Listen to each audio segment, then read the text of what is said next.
But man, the last breaking ball of the game was a really good pitch. That was a breaking ball. It reminded me of Carlos Beltran and Adam Wainwright years ago, St. Louis Cardinals, New York Mets. So, talk a little bit to Cole Edwards. I mean, it seems like he's a double machine right now, getting a lot of doubles. But on top of that,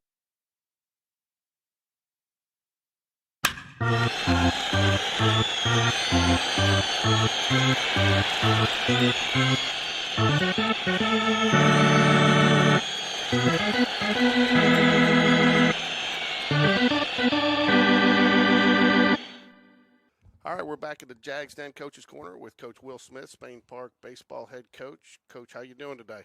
Doing great. Congratulations on a great week last week, 2-0 against Trustful.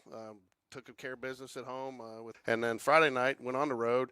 A little bit more of a struggle, but came on strong to finish it off. So can you kind of just wrap up that series for us? Tell us just a little bit about it. Yeah, absolutely. So coming off of a sweep of Oak Mountain the week before, when you have 6 area games, you're just trying to compile as many wins as possible and distance yourself from the rest of the pack. Obviously played really well at home on Tuesday. Had the Friday game at Trustful, which prom was the night before. So, it was just kind of an unorthodox day. The kids being out of school, prom the night before. I was worried about it. And I kind of thought we played a little bit flat, but, we have a big hit in the game, a 3-run home run that kind of gives us some energy, and we were able to hang on there at the end, win 7-5, and, put ourselves clearly in the front, in the driver's seat in the area with 4 wins. Yeah, you mentioned the big hit. Talk a little bit about that because, as a coaching staff, I've heard you guys a number of times, you be ready for your time. Ryan Cole's been a big part of this team, whether it be defensively, on base percentage. He walks a lot, but gets up, takes the first pitch, and, trailing 3-1 and puts it over the fence for a 3-run home run and gave his team the lead, never looked back. But, obviously made the most of that opportunity there. So can you talk about Ryan and a little bit about that? Yeah, obviously I thought it was the swing of the game, and if that doesn't happen, who knows how the thing plays out. I mean, we were it kind of reminded me of the way we played last night. It was we're kind of spinning our wheels a little bit. We'd have a good at bat, and then we'd follow it with a poor at bat, and we'd hit a ball hard. It was right at them. We just couldn't string things together, and then with that being in. I think it was the top of the 4th, down 3-1 at the time. We started the inning first and second, hit a fly ball to center field, and I thought, well, here we go again, kind of one of those innings. And, when it left his bat, it was a no-doubter. Yeah, Trustful got 3 on the board, I think, in the first inning of that game and had a big first inning. But then for the rest of the way until the 7th inning, they didn't play more than 3 or 4 batters the rest of the game. I mean, CJ very efficient. Then you get to the end of the game, and they kind of get a little bit of a run going, and then you shut it down. What did you see out of CJ that game that from the transition from the first inning where you maybe took a little bit more to get going into the second and the rest of the way where he was just super efficient? Yeah, I mean, obviously he was a lot better there, from after the first inning. But, in the first inning we get an out. They lay down a perfectly placed bunt. They get him to second and have multiple 2-out hits. The big one by the catcher, the Hollis kid hits a double right down the line. Probably on a first pitch, just kind of jumped on it real quick. And before you looked up, they had plated 3 runs, all with 2 outs in that inning. And then, from that point forward, CJ was able to find his changeup. We were able to go inside some and kind of make them respect both sides of the plate. And, obviously he threw really well leading. I just think he kind of ran out of gas there a little bit in the 7th inning. And Jacob Tobias is not in the traditional closer role, but comes in and finish it off. He's been pretty much a starter for you, but can pitch in any situation. And I know the coaches had talked a little bit about using a starting pitcher in that role. Got to change your mindset a little bit. What did you see out of him that you impressed you in that 7th inning? Yeah, obviously with kind of being in the head of the area, you're trying to put kids in situations that they may have to be in a playoff series. And a playoff series is really unorthodox because you play 2 games Friday, 1 Saturday. So you kind of got to be strategic on how you use guys, where you use guys, those type of things. And it's not been something that he's had to do up into this point. Come out of the bullpen. He's traditionally been a starter, but we just tried to put him in that role to see kind of how he responded. And I thought he responded really well Friday night. had some tough lucks. He had 2 singles that were kind of dumped into the outfield. A hit by pitch when we were ahead, and then but man, the last breaking ball of the game was a really good pitch. That was a breaking ball. It reminded me of Carlos Beltran and Adam Wainwright years ago, St. Louis Cardinals, New York Mets. So talk a little bit to Cole Edwards. I mean, it seems like he's a double machine right now, getting a lot of doubles. But on top of that, Evan Smallwood leading off before him, and until last night had gotten on and then scored in the first inning of every area game. And that's been a nice little 1-2 combo for you in the first inning. And you got to be pleased with the performance they've been putting up at the plate. No, 100%. I mean, I think those 2 at the top of the lineup, they kind of make our lineup go. When they're on, we have a lot of success. Whereas when on nights that they struggle here and there, it's a little bit tougher for us to score runs because they can do so many things. I mean, they've got the ability to hit doubles. They've got the ability to steal bases, dirt ball reads. It just puts a lot added pressure on the defense, when they're constantly on base. And it felt like in the first 4 area games, they were always on base. So talk a little bit about last night. Chelsea team just a little flat. I mean, I think everybody saw it. I mean, do you think that's just kind of a function of where we are in the playoffs, or do you think maybe that has to do with a little bit of taking some games off this year in years past to get that extra rest, or did that maybe impact that just a little bit? I've been scratching my head about it, all day today. I think ultimately it boils down to you go back and look at our schedule, from about the middle of March till now, we'd played so well and at such a high level for so long. And in any sport, it's hard to maintain that level week after week after week after week after week. And, with the first 4 game being up 4-0, complacency is a bad thing. And I felt like that last night, and my hat's off to Chelsea. I mean, they outplayed us in every phase of the game, but I didn't feel a sense of urgency about our guys. And I hope that's something that will be changed and will be better tomorrow night. I felt like that, it kind of got stagnant. Like I said, we would have a good at bat, borderline pitch here or there go against us. It affected us. Like we became a little bit emotional, and before you looked up, it was the 5th or 6th inning, and you're in a dogfight. And that's the thing about it. It kind of reminds me of the game that we played before the area game with Auburn. We had a lot of success.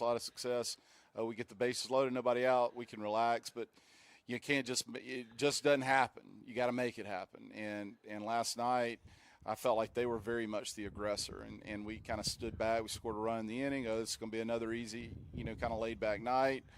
And buddy, we were in a dogfight. I felt like that they played with much more sense of urgency than we did. After the Auburn game, one of the biggest things you said, you're looking forward to see how your team responded. And you came out and they responded well. So today, what did you see out of practice? Were you happy with the way they responded coming out of practice? We corrected some things. I mean, on video that I felt like that, from a technique fundamental stand that I felt like that would give us an opportunity to have more success. And that's the I guess the benefit of being able to manage and coach a veteran team. When we got back, we met as a group in the locker room, and they realized they played bad. Like they realized they played bad, and it's one of those things where, as a coach, you have to remind them, look, we're on the same team here. Because I get onto you, we're pulling in the same direction. But correct some things. I think we changed our mindset, and I think we'll be very much ready to go tomorrow night. Do you feel like this year as a coach you've kind of had a little bit of help with that message with all the seniors? Because as I heard guys leaving the dugout last night, they already knew, like you said, that they didn't play well. And they're almost giving themselves a little pep talk and each other. So did you see a little bit of that, them kind of sending the message through to themselves so you didn't maybe have to deliver it quite as much or as hard? No, absolutely. I mean, it's a group, when they're down, we've been on the other side of it so much this year. But when they're down, I mean, there's no reason to kick them while they're down. I mean, you try to build them up. You try to encourage them. You try to correct the things that need to be corrected.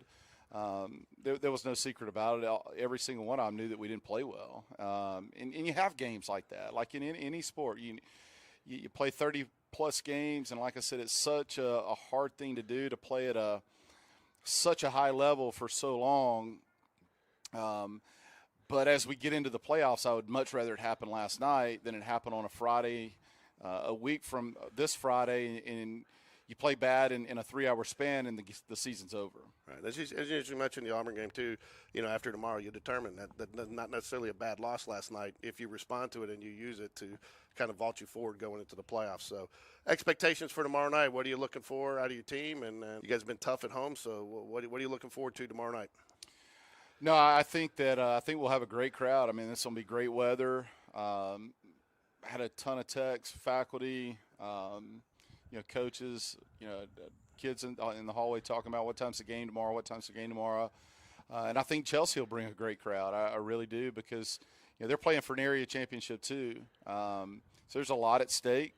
I think it would be a fun game to come out and watch. I think we're going to get their best shot. I think they've got the opportunity to probably throw two of their better guys, which will start CJ, and CJ's been good for us. I think the key tomorrow night is being able to get off on a good, top of the first, bottom of the first, get on a little bit of a make them chase us for a while. I think that's a big key in the game. And how we respond. Last night we didn't respond, when things didn't go well. We didn't respond very well with it. But I think that'll be corrected, and I think we'll. I think it'll be a well-played baseball game tomorrow. All right, Coach. Anything else you want to add? No, just excited about it. As disappointed as we were about last night, if you'd have told us at the beginning of the year that going into this game we'd be 4-1, playing for an area championship, already secured a playoff spot, we'd have taken it in a heartbeat. As tough as the losses are, and the position that we've put ourselves in going into tomorrow night, we're very excited about it. You mentioned, I was going to wrap it up, but you brought up one more thing. Starting at the beginning of the season, there were a lot of question marks about this team. It's predominantly a lot of the pitching, I think, and how some of the bats were going to be. And I mean, what would you say your biggest surprises or your biggest came to fruition that you weren't quite sure about to start the season? I guess one would be, the starting pitching. That how we were going to. You had Lucas coming back. That was kind of a veteran, experienced guy. Really didn't know how CJ would respond in to high school baseball, 7A high school baseball. Really didn't know exactly the role in which we would use JR. Would he be a starter? Would he be a reliever? Those type of things, as well as Tobias and and even Blake Patrick. I thought that was big getting him in the game last night. He hadn't thrown in a while, but guys like him we're going to need down the stretch. To advance on, throughout the playoffs. The shortstop position was one that was very much a question mark. But we needed the guys that have been good for us. We needed them to be good and be consistent, and they've been that this year. Yeah, and I think to your point, the guys that you needed to be good and be consistent have helped bring some of those guys, the shortstop, along that hadn't played varsity last year and things like that, and it's really helped develop and mature some of this team. So, well, Coach, best of luck tomorrow night. We'll be out here. We're going to try to get as many fans, and unless you got anything else, go Jags. Go Jags. All right, I'm joined by our number 10, Ryan Cole, Game Day Sports Radio, player of the game today. And, Ryan, we joke around about you. I hope you don't take it personal because I say, the Moneyball, and you're probably too young to even know what that movie is now. That's what, but you get on base a lot. You got great on-base percentage. You see a lot of pitches. You're probably top 3 on the team and quality at bats. And, last couple of games, you foul them straight back, just missing, but you connected today. How did that feel? I mean, that was freaking awesome. I've been good. You good? Yeah. I mean, that was awesome. I mean, I've been working on just staying through the ball because, like you said, I've just been fouling it just barely. And tonight, I guess it just clicked for me a little bit. So do you think, and again, when you go up there, and I know you're looking at the pitcher, and you think they said, not this guy again? Because, you are seeing a lot of pitches, and you're fouling them back. And, you've had several at-bats where you start off 0-2, and you battle, and you draw the walk, and you've had some where you start 3-0, and then you got to battle and get the walk. But do you see a little look sometimes from later in the game, man, not this guy again? I mean, I don't think they would expect a 7-hole to go deep, but, that's just where they put me in the lineup because they want me to see fastballs, and that's what I did. So again, I don't want to harp on because I don't personally think you've been struggling at the plate, and I think a lot of it. This team is really. You're around a lot of great hitters, right? Yes, and you're doing your job. Absolutely, but you had a great game in right field. But Talk about your teammates a little bit, what they mean to you, because this whole team, I mean, you guys support each other. It's almost like you'd rather see your teammate, the guy behind you, go deep than you would, but Yeah. because you guys lift each other up so much. So talk about what your teammates meant Well, to you you. know, like me, Evan, Cole, JR, we were all brought up on sophomore year, and I think us four, I mean, have just been really close ever since that. And not to mention the juniors. I love all the juniors. I mean, they're awesome supporting us and everyone. I mean, I have no problem with anybody on this team. And I'll tell I you, all love them. you guys have been awesome with the juniors too. I mean, you guys have been Absolutely. You're challenging them. I mean, I think you guys have an expectation for them next year. You won't be here, and I think you guys have looked at it. Again, Yeah, that's absolutely. the sign of a true team. So, hey man, leave them alone. Seriously, leave them alone. So, sorry, got guys messing with them, man. We'll take them out, man. We got a little. Putting fries down my shirt. We got a little Game Day Sports Radio enforcement squad that'll take care of that for you. Don't worry. We'll wake up tape to. Always messing with me. But again, just sitting there, just talking about that. Again, you got some of the guys, and so. I mean, that's what we do. I mean, we just mess around with each other. I mean, that's what makes us so close. I feel like we just mess around with each other. Two more, I'll let you get out of here because I know Coach Spencer doesn't like to be late on the bus. But, last year you guys went in area play, did not play well. This year, and everybody, area, and it is. It's pressure because you can go 25-0 and then you come in here and matter 6 games or vice versa. Yeah, absolutely. But, you guys have been serious. You've approached it with a sense of urgency, but you don't seem to be as uptight about the area. So what's changed from last year to this year to get you that mentality? I feel like we just put so much pressure on ourselves last year that it just didn't work out for us. But this year I feel like we've kind of been more laid back, and I feel like Coach Smith has just told us to just, there's no pressure. I mean, we're up 3-0 in the area, and, there's no pressure at all. So I just feel like that's really been the key for us. Well, you've been playing great. You're a big, huge part of this team. You're a huge part of their success. I was very happy to see you get that home run because I know you've been working hard. And again, you do a lot of things for this team that sometimes aren't seen on the score sheet or whatever. And those are important because again, you're making a lot of the players around you better. Yeah, but I know you got one player in your family that you probably want to say something to. I know I've heard she's watching, and I think that home run was probably a little for two or two. You want to say hi to somebody? Hey, Nana, I love you so much. I think she did. She have some back surgery today? Yeah. And my Nana also. My Nana had back surgery. Okay, so. well, we hope she's healing, but I heard she was watching, and I know. And again, that's one of the reasons we did this. My mom passed away a couple years ago, but and I know she anytime she could, wanted to watch, and so that's one of the reasons we try to do this because it's important. I know it means a lot to you guys. We're having fun doing it. This is a great team. Great night, Ryan. So, but don't get a big head because we need you next week. So, but go Jags. Yes, sir.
Okay.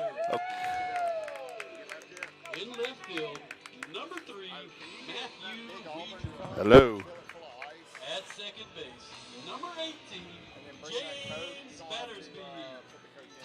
At right field, Hello. Hello. we have number 10, Ryan Cole. In center field, we have number 14, John Robert Thompson. At shortstop, we have number 11, Aiden Burke. And starting tonight on the mound for your Spade Park Jaguars is number 9, Hello. C.J. Grove. Hello.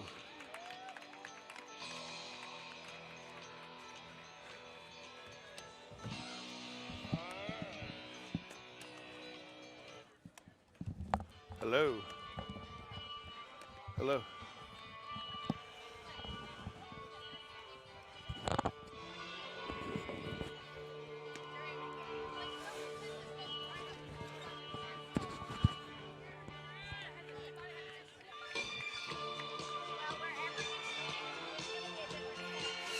God, I love this song.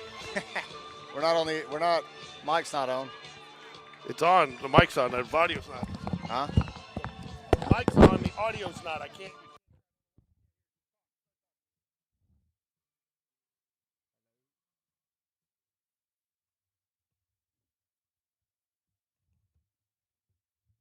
Hello, hello.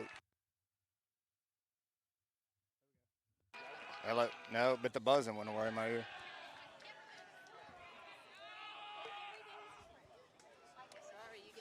Oh, that's all right.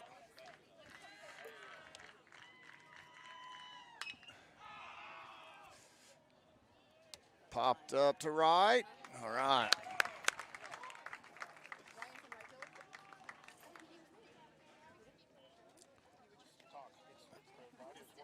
Okay.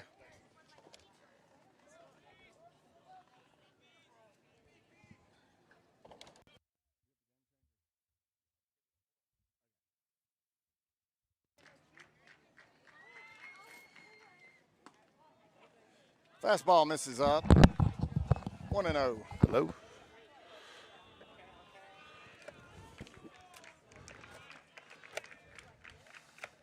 Hello.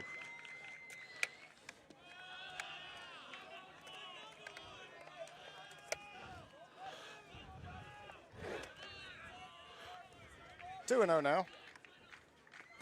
There we go. And there's a ground ball Hello. to third base. Smallwood fields it, makes the Testing. throw to Edwards. 2 away.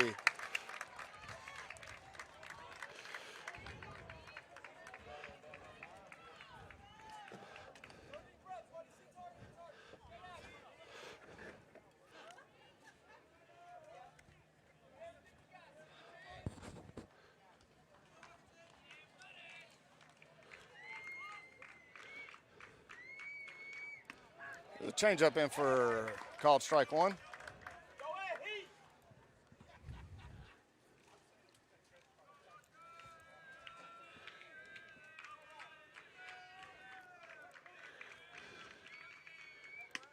Fastball in. Oh, Testing. called that a ball. 1-1 now.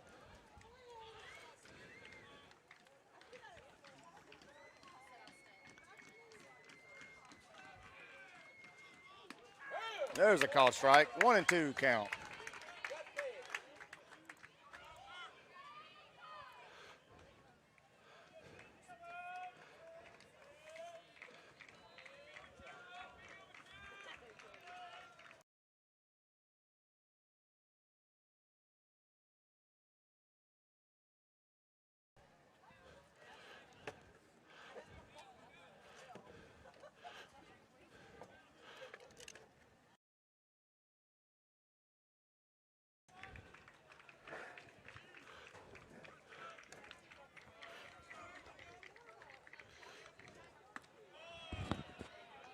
Off-speed pitch misses up. 2-2 count.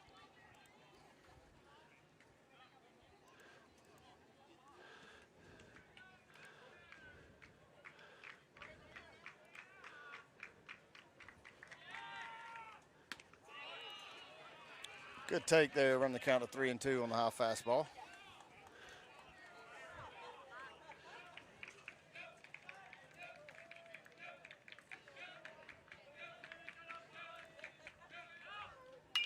And another pop-up. That'll be to center field, and J.R. Thompson's under it.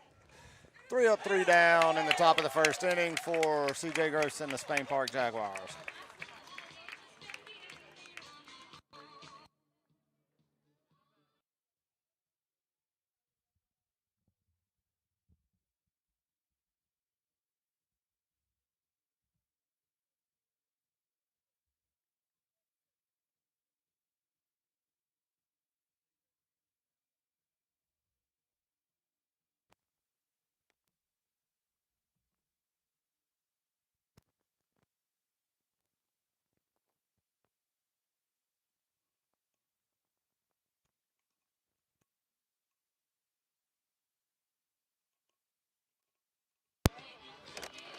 Hello.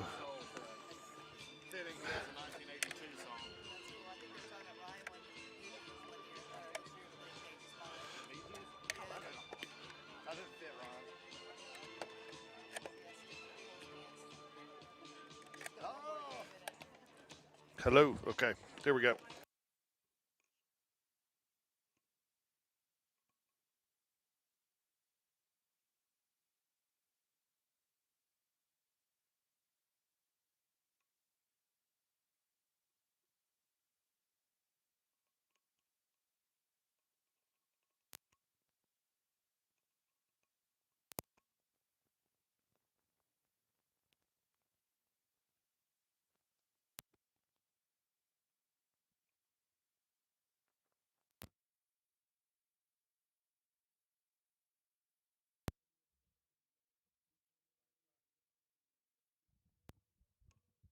Testing. There we go. Testing.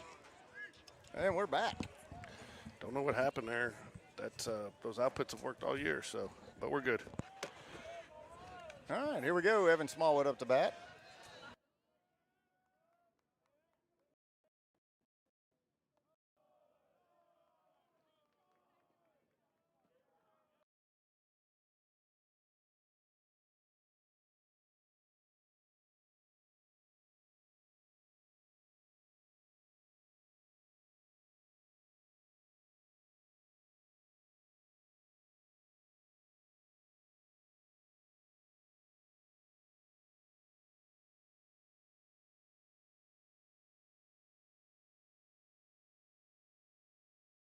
Count 22 to Smallwood.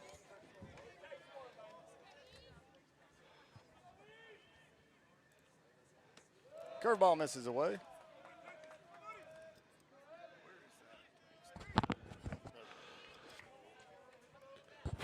There we go. Sorry about that, folks. 2-2 count now to Smallwood.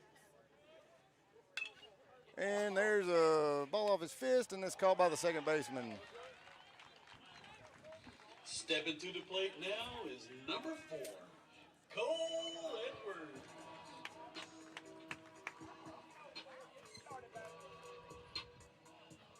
Cole Edwards up to bat. Looking to get things started for the Jaguars here.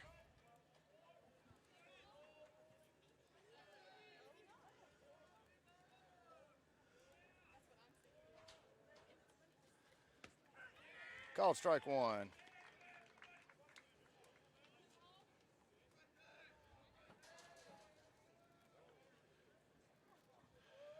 That's exactly what it was there, Ricky. There's a hard hit ball up the middle. Shortstop picks it up, turns, throws in the dirt. First baseman gets away from him. Cole's going to get to second base on the throwing error by the shortstop.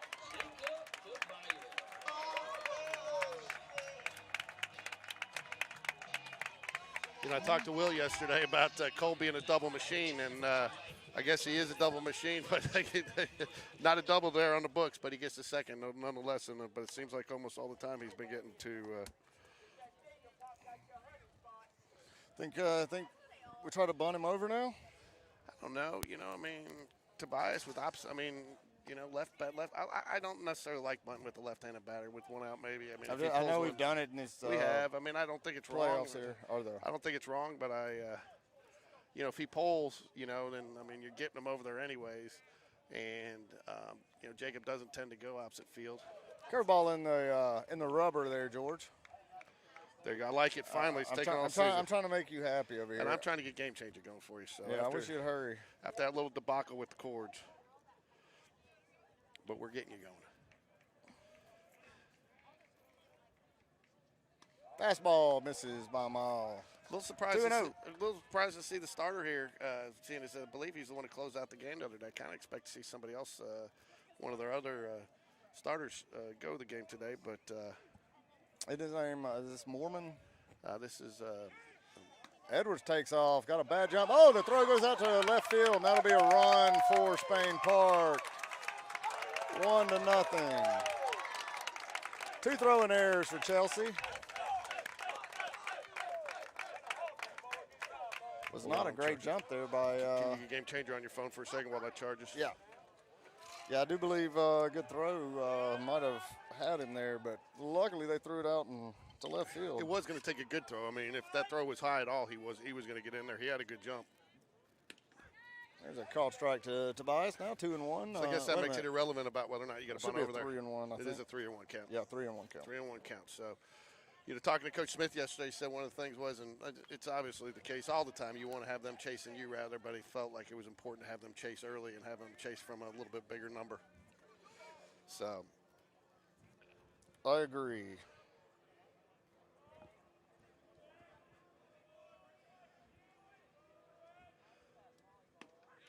And there's a called strike 3. I don't know how you lay off of that one. I don't either. He had a 3-2 count. I don't really know. Not knocking Clay for the season, but he has cooled off just a little bit. And I mean, you almost had to, as hot as he was during the season, and he has had some hits. But love to see a big game out of Clay Spencer today. Kind of his early to mid-season form, if you know what I mean. Nothing to say there, Ricky. Curveball misses outside. No, I was just watching the pitch there. Clay has been, he started off really hot, and he's had a really good year. I think Tuesday was very much an anomaly for him. He was had a really bad day at the plate, bad day behind the plate, and I like that. Yeah, you like that? I do. I like that. So got a little. Yeah. There we go. All right, off-speed pitch misses away again now, 2-1. Clay's a great fastball hitter, and I'd love to see him sit on one right here. There it was, misses down. Now I say this so far, and I hate to jinx it, but right now this umpire behind the plate seems to be working really hard to make good calls. Yeah, well, we'll stay off for a little while. These guys, this has been a pretty good crew for us all year, so. Yeah, I mean, stay off the umpires today. This is like one of those. Ooh. There's a fly ball to center field. Should do it for the Jaguars, but not before they get one run on 2 errors by Chelsea and go to the second inning up 1-0.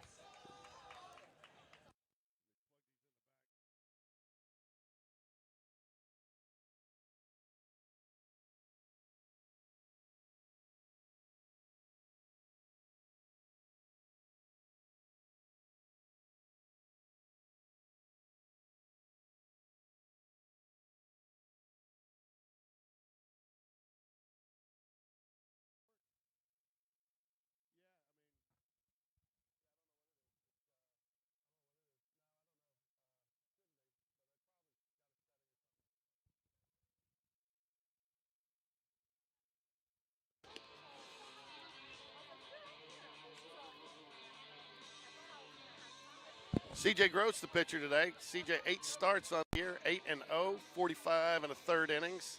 1.544 ERA. He's pitched well. I think the impressive thing, looking at the game against Trussville Friday night, Ricky, he started off struggled a little bit in the first, but then didn't plate more than 3 or 4 batters the rest of the way until the 7th inning when he came out, and so got stronger and stronger, more efficient as the game went on. So it's obviously a very positive sign for the Jaguars today to see CJ start off so strong in that first inning.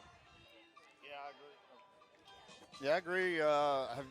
What's CJ's whip? Do you have that available? Yeah, his whip is 1.191. Ooh, that's nice. Yeah. None of those numbers surprise me at all. I've watched him pitch all year, so I wasn't sure about the win-loss. 8-0 is pretty impressive, I'll tell you what, because we've had some pitchers that have pitched a lot of good outings and ended up with no decisions. And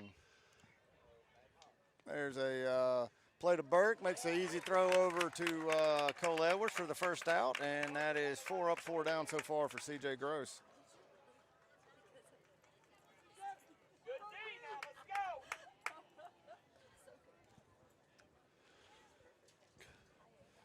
You know, you love those one-pitch outs. You hope you can live with them the rest of the way, huh? Yeah, it's on that was his 13th pitch of the game and 4th out. So there's a fastball in for a called strike. You know, talking to CJ, I briefly talked to him after the game the other day. Not by intention, his bag just ended up being where the tripod was, and I was breaking it down. And I mean, he could already tell he was focused and he was ready to go, and he kind of wanted this moment. There's a base hit to center field for Fortenberry. First hit of the game for Chelsea. Got one away, and I believe the third baseman.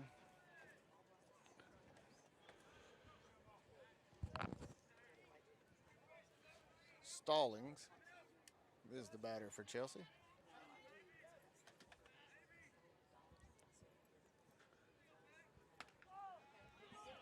Ooh. Ball. Yeah, the crotch is too high apparently. Easy now. This is a family show. I didn't describe the crotch. I know. All right, let's just leave. And there's another base hit. That's a foul ball. Foul ball. I like that he took his bat all the way to first base with him.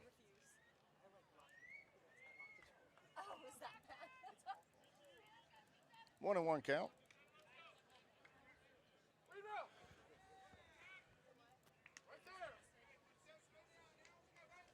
Well, let's throw him a breaking pitch on the outside corner there.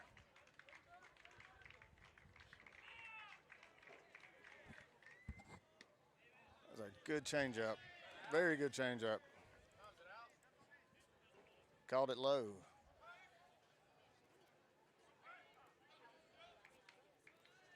One ball, one or two balls, one strike.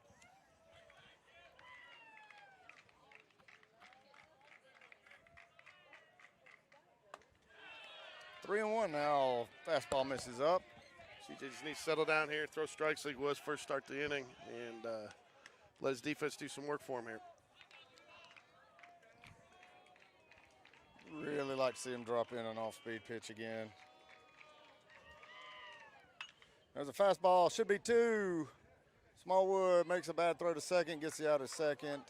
Nice scoop there by Battersby at second base. Not sure they would have gotten two there anyways, but you got to make that throw. But got the one for sure, so no damage done.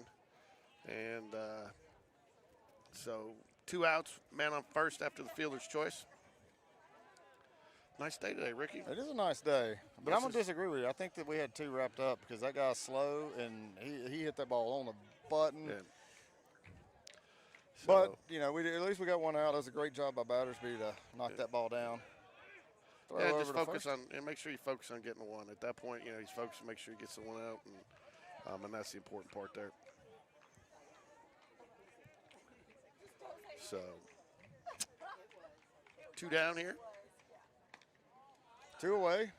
There's a ball misses outside. 1-0. Yeah, definitely could see Clay move outside on that one. Here's our joined today by our friendly photographer. Always gets some great shots for us and make sure that we're on our toes. The ball misses up. 2-0.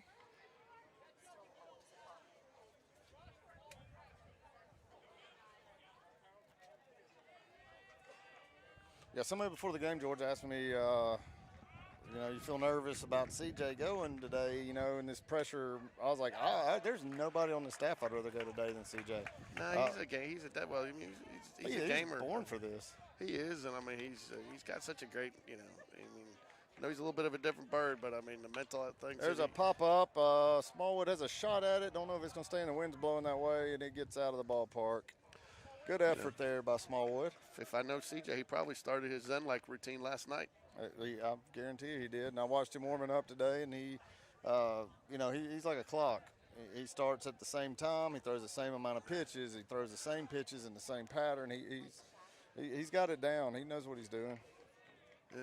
Being around him, since his freshman year, I think really got a feel for CJ, got to know him pretty well, and this guy's been working for this his whole life. This is all he does.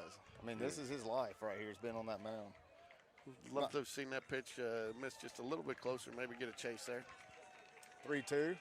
Let's drop that curveball right here. Well, we got another pop-up, and I don't think that one's going to be in play either. Well, I stayed in the park, but it was too low to get to. No way anybody had a chance.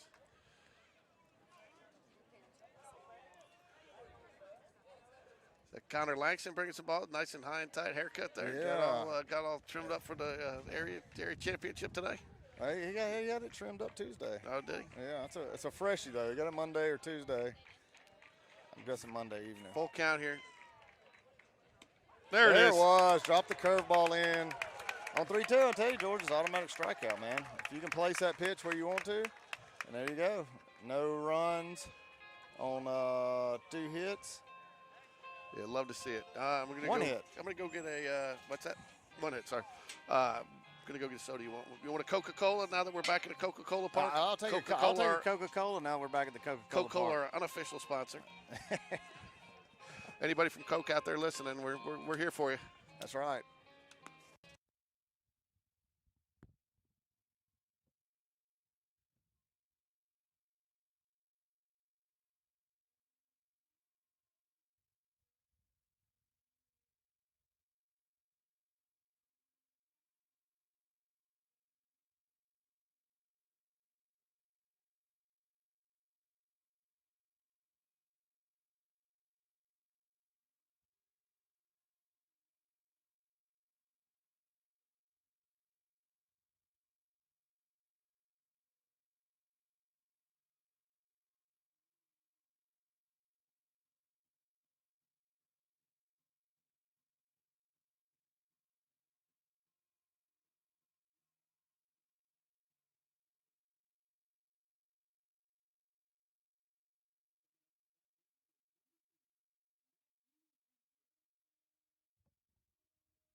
All right. We are starting off the bottom of the second inning. Matthew Weeder up to bat.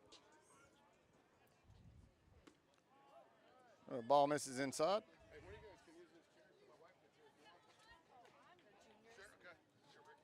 Oh, thank you, sir.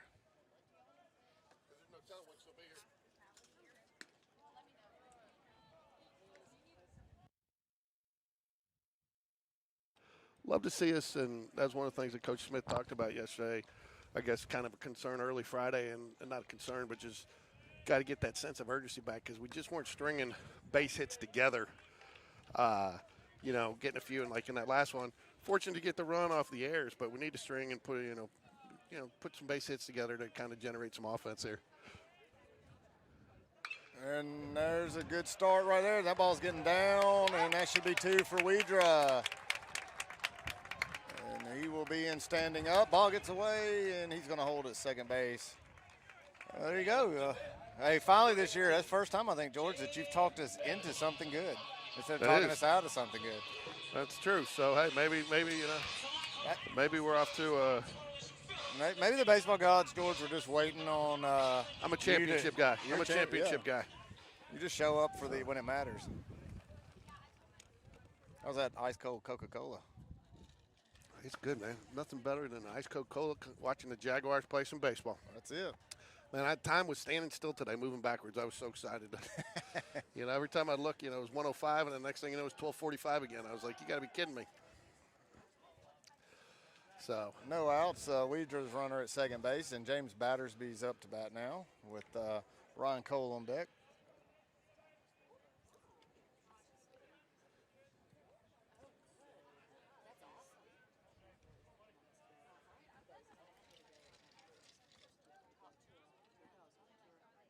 There's a curveball that made it about 48 feet, I think. That one barely made it past the grass. 48 feet and about 6 feet outside. That was a hell of a job by the catcher to even get a glove on that to block it down. I thought Weeder was going to be standing on third. I think he could have, but the fact that he got a glove on it, even though it bounced away enough that Weeder could have got there, it was nobody out. I'm fine with that read. Oh, I am too. No question about it. I know If he's on first, I would be a little bit upset that he didn't get to second. Oh, but, without a doubt. yeah. But I know you like running guys into outs for the first out at third base. That was your coaching style. You think so? You like making that first and third out at third base, didn't you? I do not. I like when I get a guy on second base. I like to. You know what I do like about the guy on deck, though, right? He gets on base. He gets on base.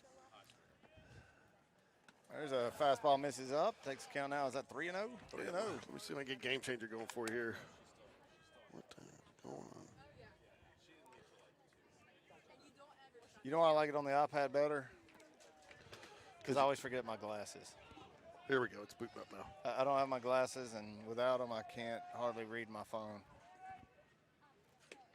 And there's a 4-pitch walk to Battersby. Have runners on first and second now. Spain Park Jaguars, number 10. You think about butting them over here? Yeah, I would imagine that it's definitely weighing on Will's mind because you have every reason to right here. Yeah, but here's here's the other thing though you got to take into consideration a little bit too is this unfortunately 7-8-9 has not been putting the ball in play. So even if you bunt them over, John Robert has had one or two decent games, but last game he's been struggling to get the ball in play. So a good hitter, but he needs to. I'm not sure if you bunt him over where you feel about getting those runners in. Mormon's thrown several balls in the dirt. We scored a run on a pass ball. I like to get rid of the double play. It's worth the out to me to get rid of the double play and to get the 2 runners in scoring position.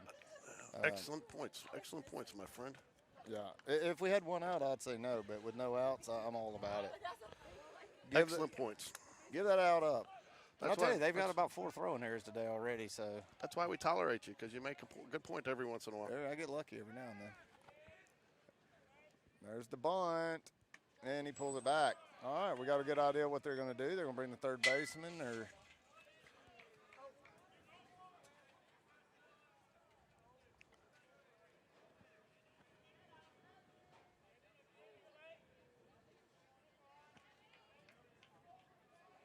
so here, right here though, square to bunt, send Weidra. All he's got to do is beat the shortstop. Oh, they changed it this time. Oh, and he popped it up. Oh, come on, Ron. You can't do that right there.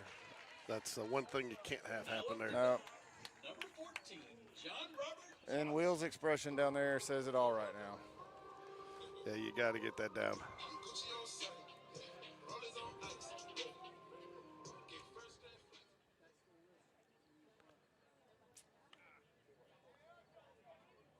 Colossal mistake right there. Yeah, you got to get that, and unfortunately, see it too often these days. And from every team we've seen this year, people struggling getting the bunt down. I think Jaguars going to get a base hit right here and score us a run. There's a curveball in the dirt. I'm going back to dirt. I like it better. I do too. It was just a way for me to give you a hard time. I don't have very little to give you a hard time about. Well, because I'm right almost always. But come on, man. I didn't want to say that. I thought we agreed we were going to keep that between us. Well, cat's out of the bag Just now. as I get game changer going for you. Ooh, that's a low strike right there. He has not called that today, but got it on that one. 1-1. There you go.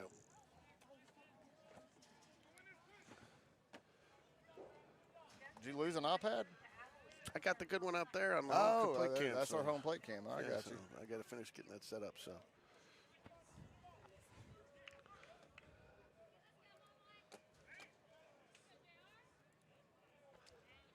All right, 1-1 to JR.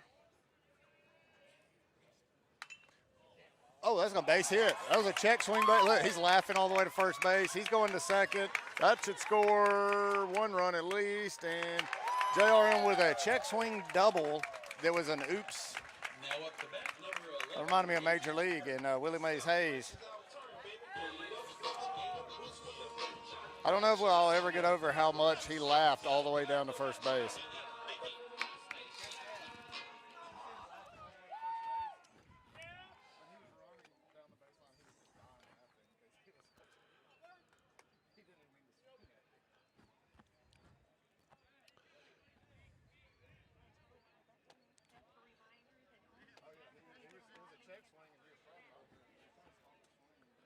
What's up, fresh as out turn, baby?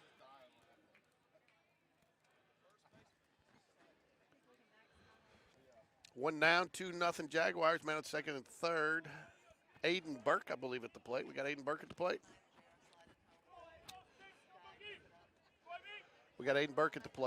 Aiden's been playing some phenomenal shortstop this year, wouldn't you say? Or the last couple. I would, but I'm still not comfortable with you saying things like that early in the game, George. Okay, I'll keep it. But that's a ball.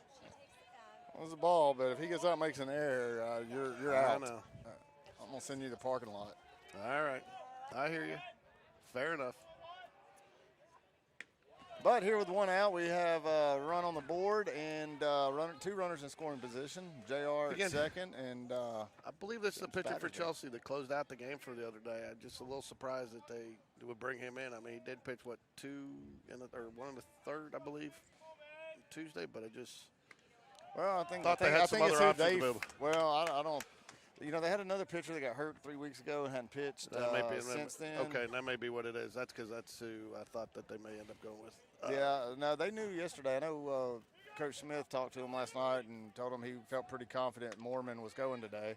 He's been their Thursday starter the last 2 weeks, so I think they felt pretty good. He's also got 6 innings in each of his last 2 starts on Thursdays in area play. But they have activity in the bullpen right now.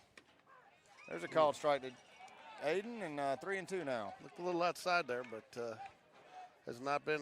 It's been a strike every time. But I'll say this: with 3-1, I don't mind him taking that pitch. I don't either. If it's not the pitch you like, you take it, or you can check swing a double out of it. There's a hard hit ball. It's going to be to second base. Morgan fields it. A run will score though, and move JR over to third base. So Burke with the RBI. The ground out to second base. Back to the top of the lineup now. Smallwood's up. And the score is now 3-0 Spain Park. And I believe this is what Coach Smith was talking about in the Jag Den yesterday. It was. And, again, I think we saw a very uncharacteristic team Tuesday night. And, as he said, playing at such a high level. And, I mean, if the Jags keep a lot more enthusiasm, a lot more life out of him, he just than we even saw him getting off the bus the other day.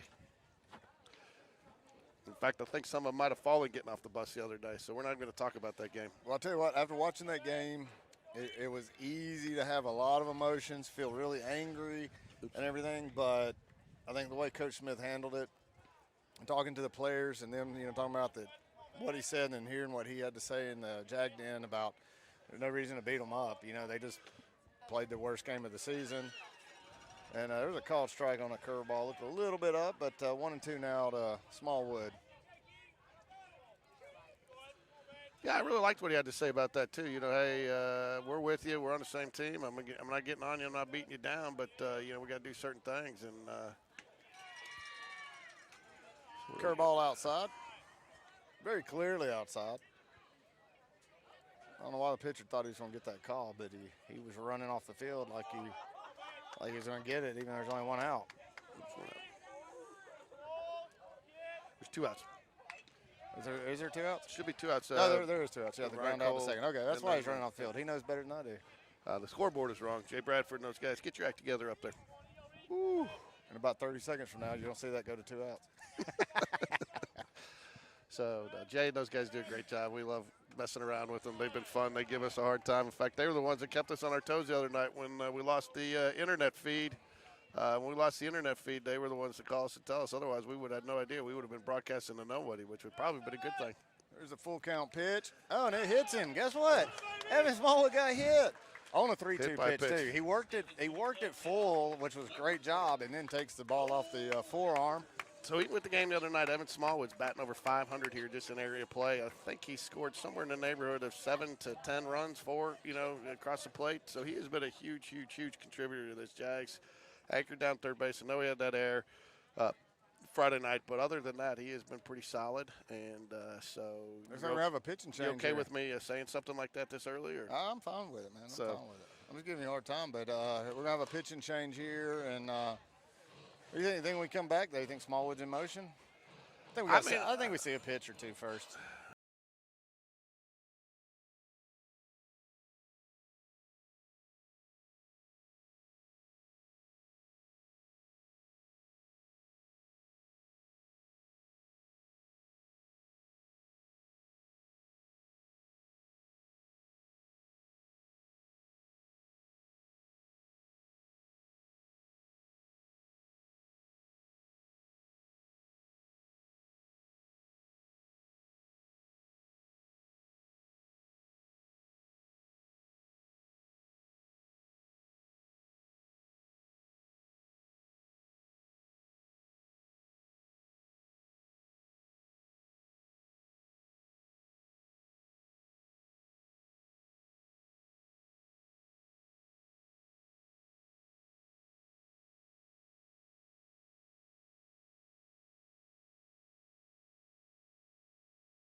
Our friendly photographer from the Shelby County Reporter just showed us the picture of Evan Smallwood, definitely hit by the pitch there on the forearm. There had a perfect shot of it at the moment of impact. So it was interesting. But thank you for sharing that with us. It's always there's never a doubt when Evan Smallwood gets hit because it happens so often. But always nice to see and get that video confirmation.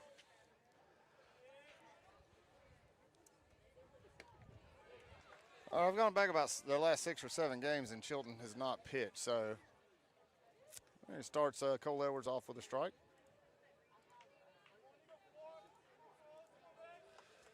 Well, you know, they've got 2 things going for them here, too.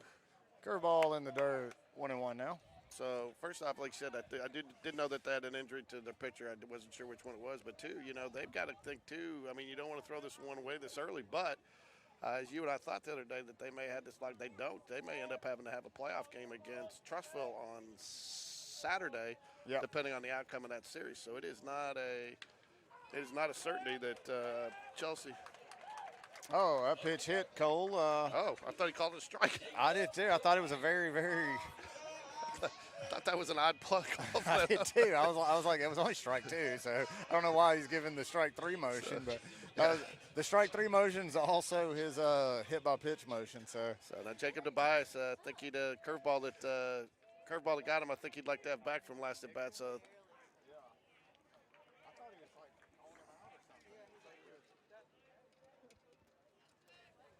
All right, Jacob Tobias up, bases loaded with 2 away here. I think Jacob Tobias would like to have that curveball back from last inning, don't you? Yes, I do. There's a fastball in the dirt, good stop by the catcher, Mims. So I mean, Chelsea, not for, you know, if they won today, obviously they had locked it up, they win the area. But if lost today, depending on what happens in that Trussville Oak Mountain game, they could end up forced to play a playoff game on Saturday, just like Jaguars Vestavia last year. So. Winner today, though, does lock up the number 1 seed. Trussville's got to win today, though. Yeah, Trussville. Oh, man, that's a high curveball called. I think Jacob Tobias like to have that bat back. Bases loaded. I know Coach Smith's not going to be happy as he's talking to him walking back. You know, and as a designated hitter, you got to be going up there swinging, don't you think? Oh, yeah, I agree. I mean, with 2 strikes, you can't watch a pitch that close. You just can't take that chance. And yeah, Coach Smith's not happy at all with that. He's very irritated by that at bat. That's 2 poor at bats by Jacob. So at the end of 2, Jaguars 3, Chelsea 0. Chelsea ended up forced to make a pitching change there in that inning. So.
And there's a pop-up to third base.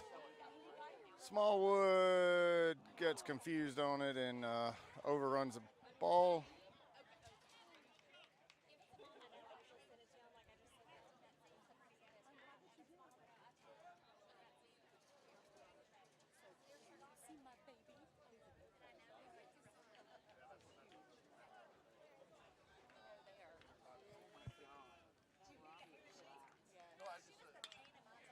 There's a fly ball out to center field, and JR's under it. That'll be the first out of the inning.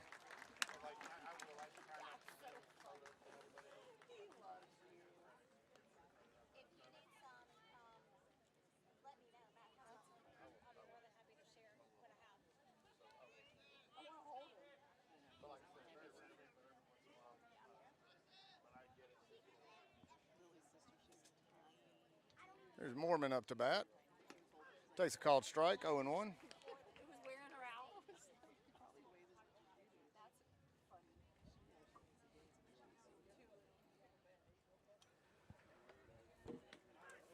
out. Another called strike, 0-2. I don't know about you, Ricky, but I live there all day long right there. I would too. And so far, Mormon does not seem to really want to touch that pitch. Hadn't got a bat off his shoulder yet. Oh, I thought he was gonna. I thought he was gonna 1, 2, 3. Yeah, Clay was set up. I know he's set up. You know we don't outside. get strikes on 0-2. I know, but it was close enough, man. I know you're down on that pitch, but There's a foul ball out of play. I know you're down on that pitch, but I thought that was close enough to get him to chase, and I know he's outside, but he hit the spot. Oh, I'll say this: he didn't swing at the first two right down the middle. I doubt he's going to chase one 2 feet out of the zone. But you never know. And there's a curveball. I didn't chase that one either. So 2-2 now. I don't want to see him run any farther. Bring your best pitcher, CJ. Oh, that's not it. Shouldn't have said anything. That one's on me. I'll just jump. I'll beat you to the punch there, Ricky. Yeah, well, I'm glad I don't have to say anything now.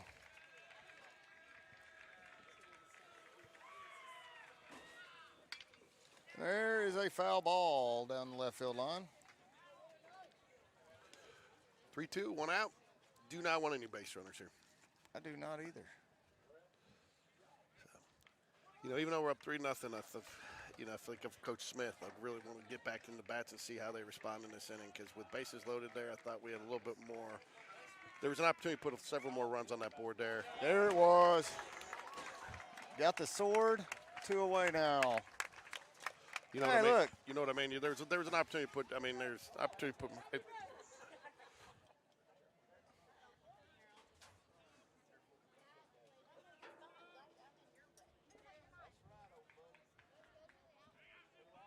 2 away, McNeil's up to bat. And there's a foul ball out of play, 0-1.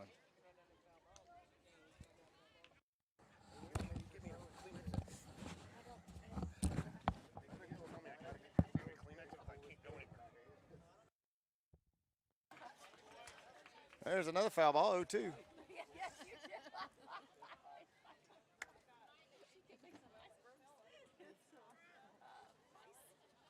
All right, we go. 2 feet outside and no swing.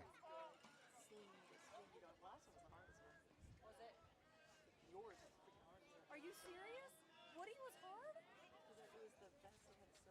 Oh, damn. Curveball gets fouled away and still 1-2. Sorry,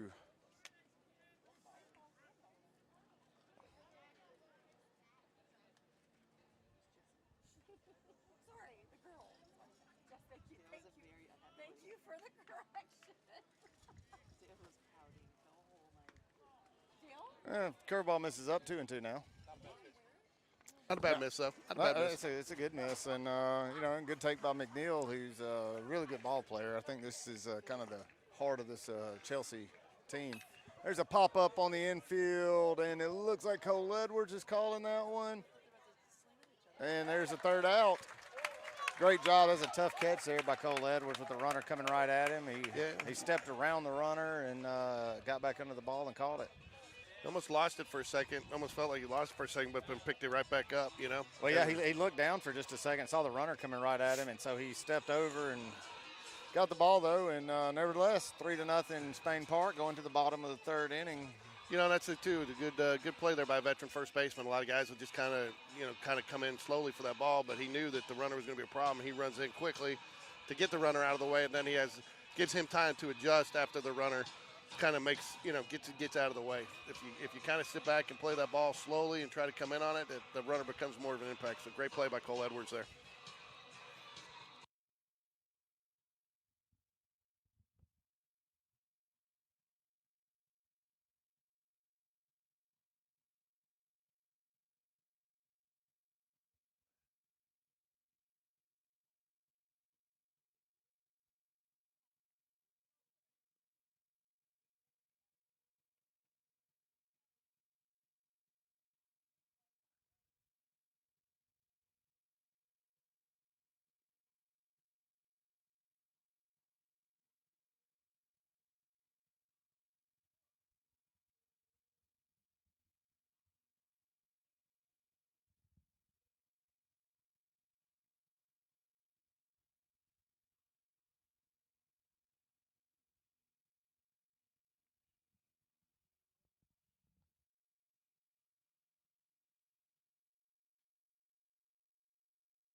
right, and we're back now.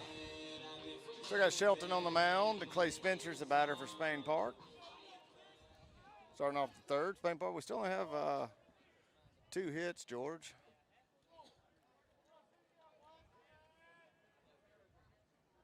Ooh. I don't know how he lays off that pitch. The only thing, maybe he was looking fastball there. And I guess so, but that was a floating curve with no break on it. There it was again. Now he's down 0-2.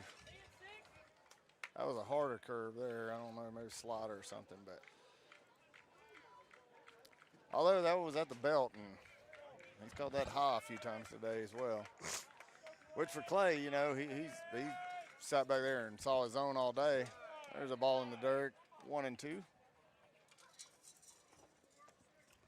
So I did find Shelton pitched last week against Trussville. Came in, give up 6 hits, I think it said, and had 4 strikeouts, but did give up a couple runs. There's a foul ball. Clay staying alive there. almost feels like we've gotten to a point here where we're trying to work the count a little too much at times. Yeah, you know, I feel like they're constantly trying not to swing at a first pitch, but man, sometimes when they lay that balloon in there, just got to jump on it. Oh, that was it. He called that one high. That was the same pitch he called a strike for the second pitch.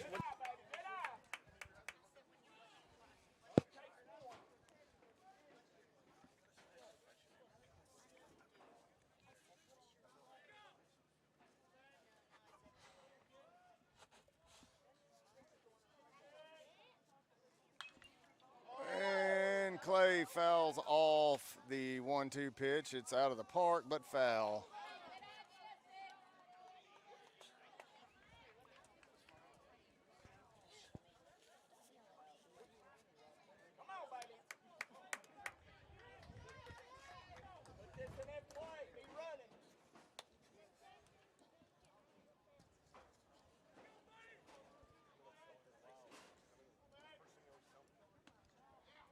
Fastball misses out. 3-2 now.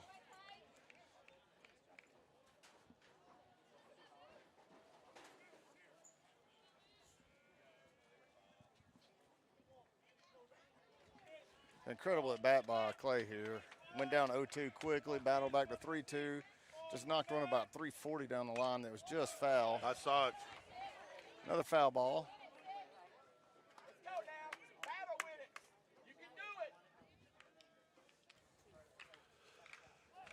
All right, it's been a great bat. But you know what? To be a great at bat, Ricky, he's got to get on base here, right? And he pops out to the second baseman. So, well, still. Other than the fact he ate up 8 pitches. He did. I'd still give him a great at bat there, you know, and put it in play. But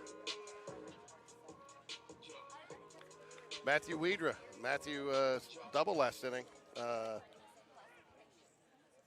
Actually, with a little opposite field. I consider where he went last inning opposite field, would you? Yeah, he went left center. Yeah, which opposite field for him. Yeah. So Chelsea pitching's kind of settled in here, throwing strikes here. This kid gets a lot of strikeouts, but he gives up a lot of hits as well. So this tells me, you know, he does miss. But when he does put together a good sequence, it's really tough to hit. And You got 1-1 now. Got any what? I'll ask you in a minute. Another called strike. This is where I feel like maybe because we haven't swung at live pitching a whole lot, that our bats are just sitting on our shoulders a lot. And there's a curveball that he yanks foul, and the count remains 1-2. Yeah, I mean, I asked Will about that in the Jags Den the other day, and he said, you know, but again, I talked to some of the players too, and they've kind of enjoyed this time off and felt like it's actually helped them a little bit. So I think it's one of those catch-22s. I mean, you kind of can look at it as it helped you, and you can look at it maybe it hurt you. Fastball misses up now, 2-2. Getting better into a better count here for Matthew. I'd like to see him really rip into one. And he pops it up to the left side. Left fielder's under it. Makes the catch, and there's 2 away now. Still only 2 hits for Spain Park. Now up to bat is number 18, James Batter. You know, I noticed going through Game Changer, just trying to get some some info on some players and stuff that some teams have even scheduled some games for this weekend out of area. As they head into whatever play they've got. Well, there's a base hit by Battersby. He hit that one on the button in between the 5-6 hole. I tell you, Battersby's been on fire in area. I mean, he's I think second in RBIs on the team in area play, and I mean he's up there, and he's had a good area play. So Ryan Cole, I'm sure would love to make something happen here like he did Friday night, especially after that first at bat with the bunt pop-up foul. So doubt he'll be called on the bunt here with 2 outs. So I'm sure he's ready to make something happen here. I'd like to see him swing at a first pitch fastball down the pipe and lay into it. Put it out there in the parking lot like he did Friday night. Yeah, looking back at the video when he did that, he knew that one was gone. When he started walking out of the box. There's a curveball in the dirt. Good stop by the catcher. Holds Battersby at first.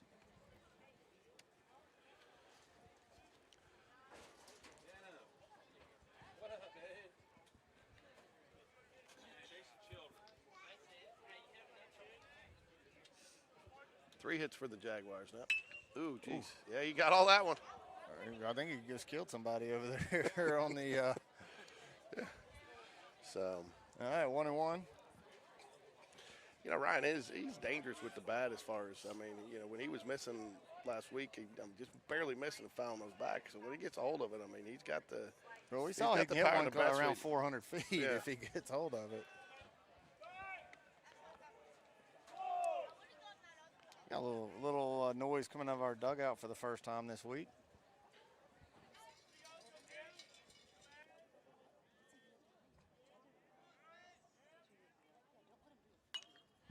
There's a pop-up out of play.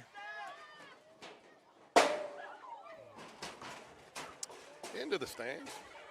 All the kids scurry for the ball like they're at a Major League ballpark. Ricky will be back in a minute. He's scurrying with the kids. Yes. If I'd have known it was all going to be little bitty kids, I'd have gone up there. I could probably won that battle. Got an elbow or two in.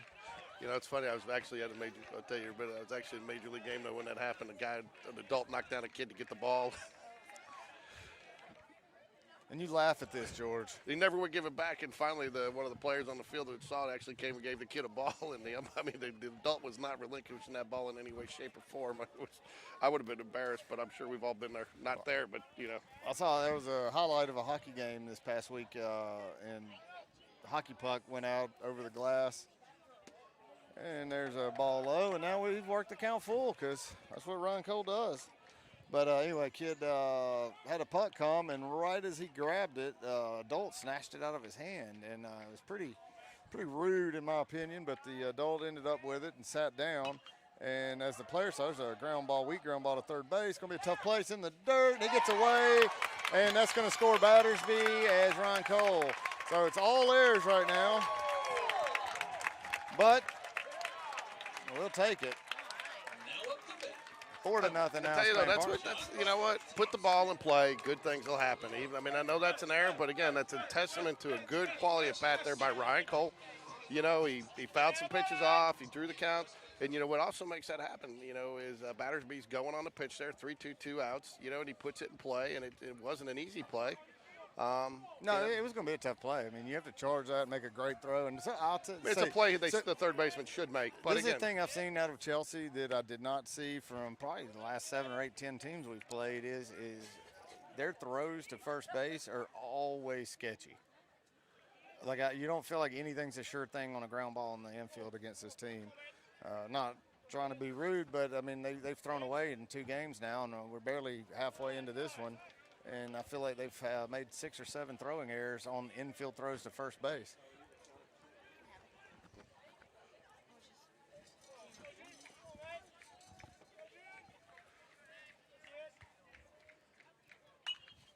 There's a foul ball out of play by JR.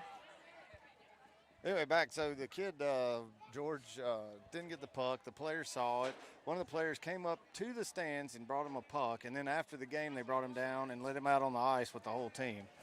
And took him into the locker room and everything. So the best thing that ever happened was an adult snatched the kid's puck from him.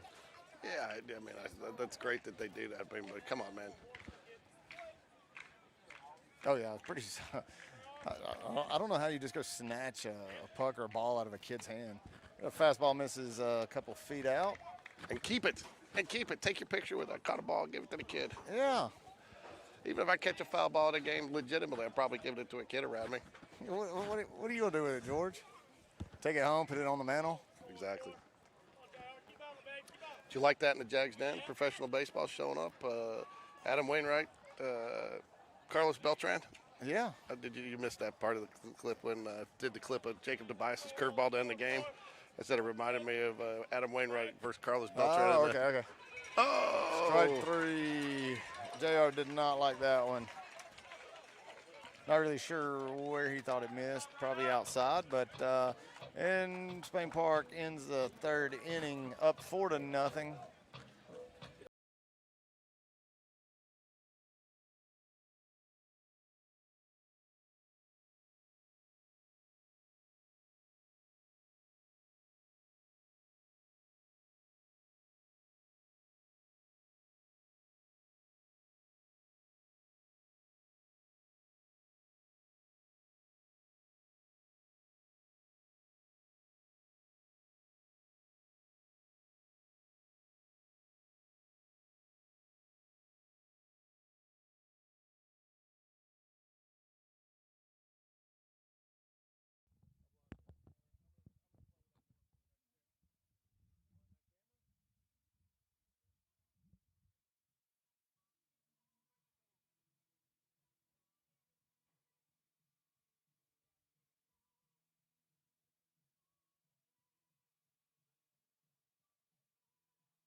There's a called strike now. 0-2 is the count.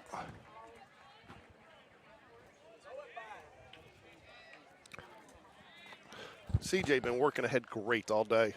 There's a good curveball. It's in the dirt, maybe a little bit lower than he was wanting, but on 0-2, I like that call so much better than what we normally do by just throwing the pitch away. 1-2 is popped up, and Burke is under it and called it. Oh.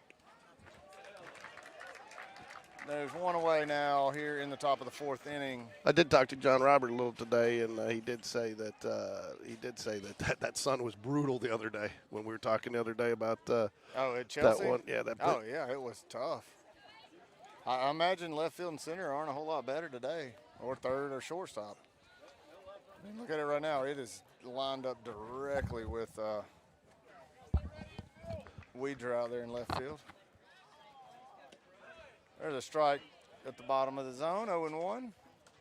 Working ahead. But I was watching him in the bullpen, though, and he would throw. He was trying to get that low strike, and he would throw, and it'd be just a little bit higher than he wanted it. So he'd throw it again until he got it just where he wanted it, and then try to repeat it 5, 6, 7 times in a row. Talking about the sun, I mean, I think that one might caught CJ a little bit after that. He was like looking like he didn't know where the ball was. Probably didn't. It's all right. Just keep throwing strikes. You don't need to know. Sometimes even CJ can be a George Corey. Oh, come on, man. Curveball grounded out. Smallwood takes the hop, makes a good throw. Great and play. Edwards takes the catch for the second out of the inning, and there we go. 2 away quickly. That one definitely making a highlight reel. I mean, did you see the way he started to charge and then kind of sat back, picked his hop, and got it and knew he had to come up throwing? A great play by a veteran third baseman there. That was a fantastic play. Yeah. If you want, I can say great play just a few more times. So go ahead. Great play. Is that all you got? Great play, Evan Smallwood. Brother Eli's here watching. Hopefully he saw that and picked up from it. All right, now we got Morgan up to bat. And there's a pop-up by Morgan. That's going to be trouble. It looks like nobody made the catch, but it was in foul territory, thank goodness. And it was out of our range. Oh, I saw it. No, Oh, I'm talking yeah. about the cameras, man. I don't care if you saw it. Well, you got to be happy I saw it because otherwise we would have had no idea what happened since your cameras don't pick it up. I'm sorry, man. They can only cover so much of the field. That's what we have Shelby County reporter for. She's got all the photo shots that we miss. She didn't get that one. No.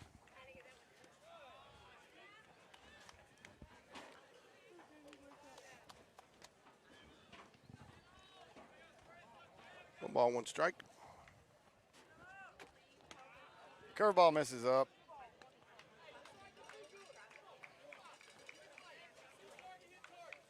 Be a great time for CJ's changeup is really good. And the fastball misses outside, I guess. Oh, I thought that looked pretty good. Well, it did look pretty good to me. I'm just guessing where the umpire thought why it wasn't a strike. 3-1 count here to Morgan.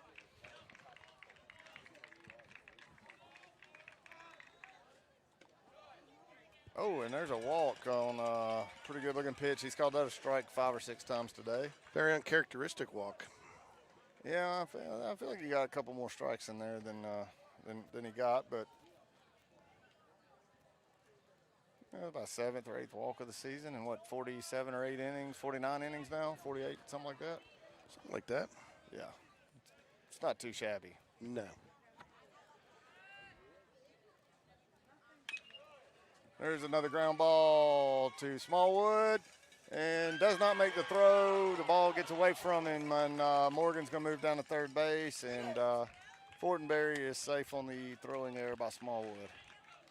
Again, another one that kind of hit him up, and he tried again to sit back on that hop, and then I think rushed throw a little Well, bit. I'll be honest, too. I think once the hop came up and he looked up at it, I think he caught the sun because he just looked like he completely missed what happened. I mean, Dunn's mad that he didn't catch it in the air, but I honestly think that he just could not see the ball. Yeah. And so he stepped back to try to regroup. And So.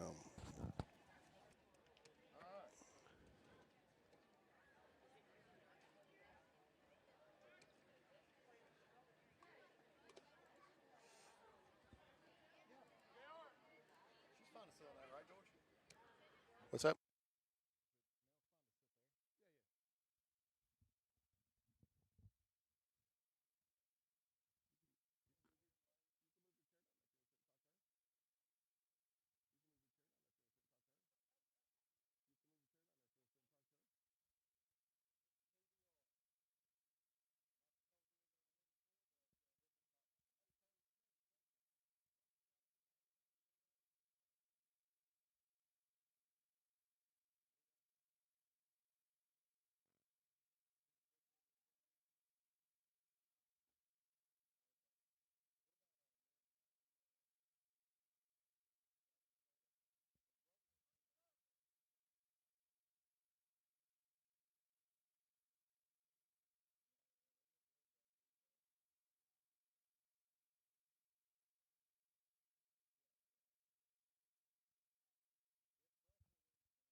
All right, 2 down, 1st and 3rd.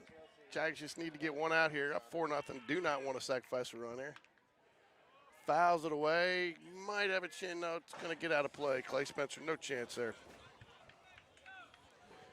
No balls, 1 strike. Ricky getting a little scouting report back there on the team. yeah, just finding out a little bit. Got a couple of JUCO commits on this Chelsea team. Knew they had a couple of kids that seemed like they could be college players. And there's a fly ball out to left field. Hope the sun doesn't get Weidrer there. That's a tough catch, but that's the 3rd out and ends the inning.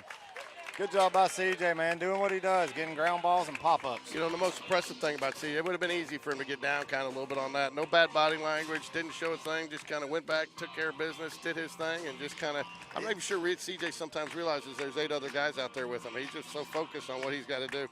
Hey, he understands those guys are out there, and he appreciates what they do No, I know. for I'm not just compliment to him. I'm just sitting there saying, I mean, it's, that he does his thing. Whatever they do doesn't necessarily impact him. He appreciates it, but if something goes wrong like an error like that, he doesn't let it impact him. He just goes back, takes care of business like it never even happened. That's why he's a coach's dream, though, because, you know, as a coach, you want to make sure guys understand you got to have a short memory in baseball. You can't let it linger. And that's Tuesday. We had a lot of that going on. Guys have a bad at bat, take it out in the field with them, and that type of thing. And so now CJ has a short memory. Yeah. You know, whatever happened is over, it's out. Never seen him really carry anything over.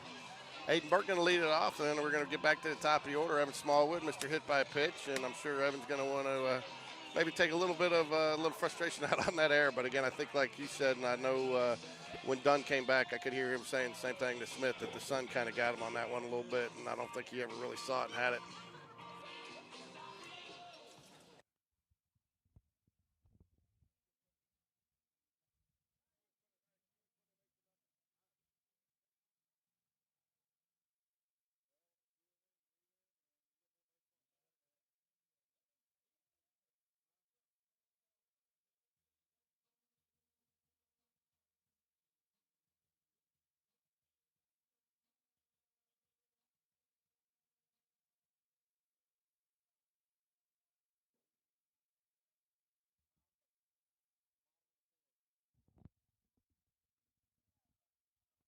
All right, Aiden Burke's up to bat.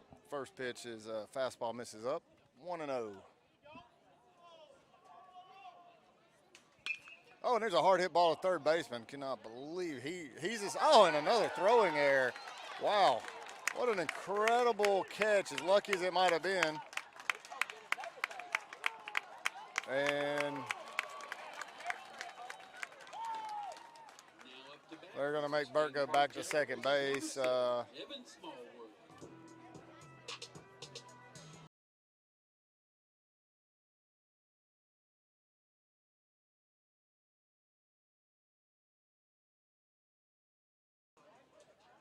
I think Coach Smith's arguing that the ball was just over by the tarp, but it wasn't under it. Good job by the Chelsea player, though, to put on a show about it and make it look like it was under the tarp.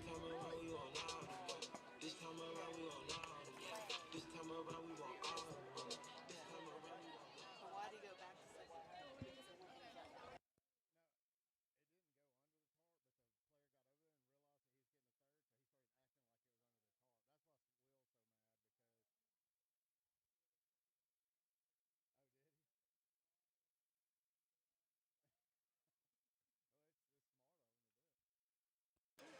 There's another hit to third base, and he makes the throw this time. Yes. Stepping to the plate now is number 4, Cole Edwards. All right, one away and Burke on second base. Cole Edwards is up to bat.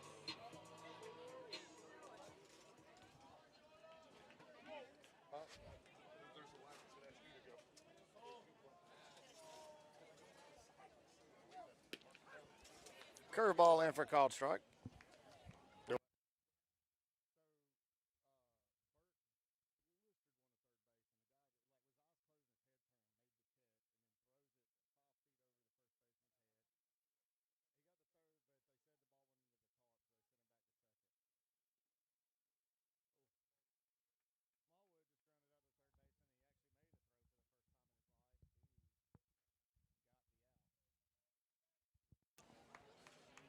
Oh, and 2 to Cole Edwards.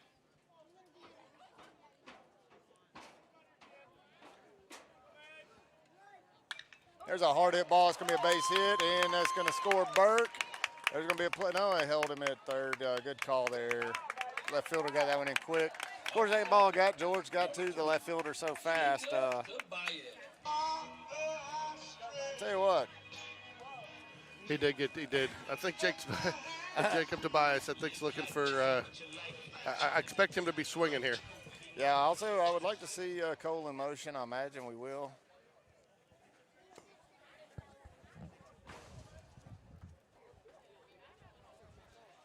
You know what I love a good delayed steal on the first and third. I would love to see.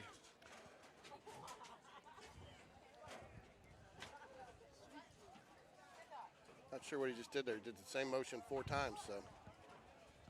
Well, It was either first signal or last signal. I heard you say great play to Evan Smallwood 8 times a minute ago. Tobias was trying to bunt and missed the bunt. I was feeling that Jacob Tobias feeling it today. Yeah. Only takes one swing, though, to get back into it. Well, I wish he'd make it right here. There goes Cole. And they're going to They go throw to- through, and he's in safe. We got 2 runners in scoring position now for Tobias with a 1-1 count. Yeah, this is where, you know, and I'll say this, man, Jacob's been hitting the ball like on the Yes. button. He hasn't had a lot of base hits, but he's hit a lot of deep fly balls. Right now, they're bringing the infield in.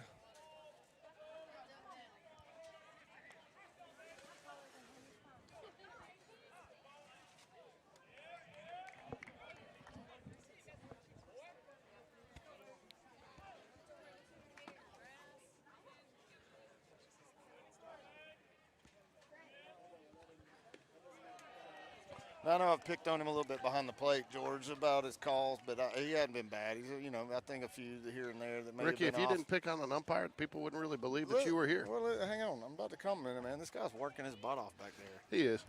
I mean, he's trying really hard. And there's a hard hit ball. I think that'll be in the gap. No, center fielder makes the catch. Burke is tagged and is going to score as Cole Edwards tags and makes it over to third base. 5-0 now, Spain Park. Clay Spencer. Great efficient at bat there, sacrifice fly. You know, again, Aiden Burke put the ball in play, made something happen. You know, you'd love to see you get one more. You'd hate stranded runners ever, but definitely hate stranding them at third. Good job by the center fielder, actually, to make it over and catch that ball. Yeah, I thought I I thought it was going to drop. I did too. But he was, see where he's at right now? He was shaded over from there for the left-handed batter, and which is why you do it. There's a pop-up out of play by Clay. 1-1.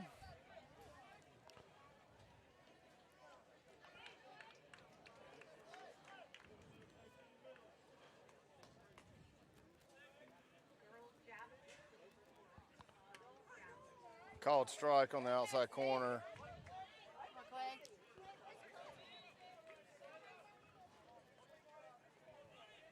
1-2.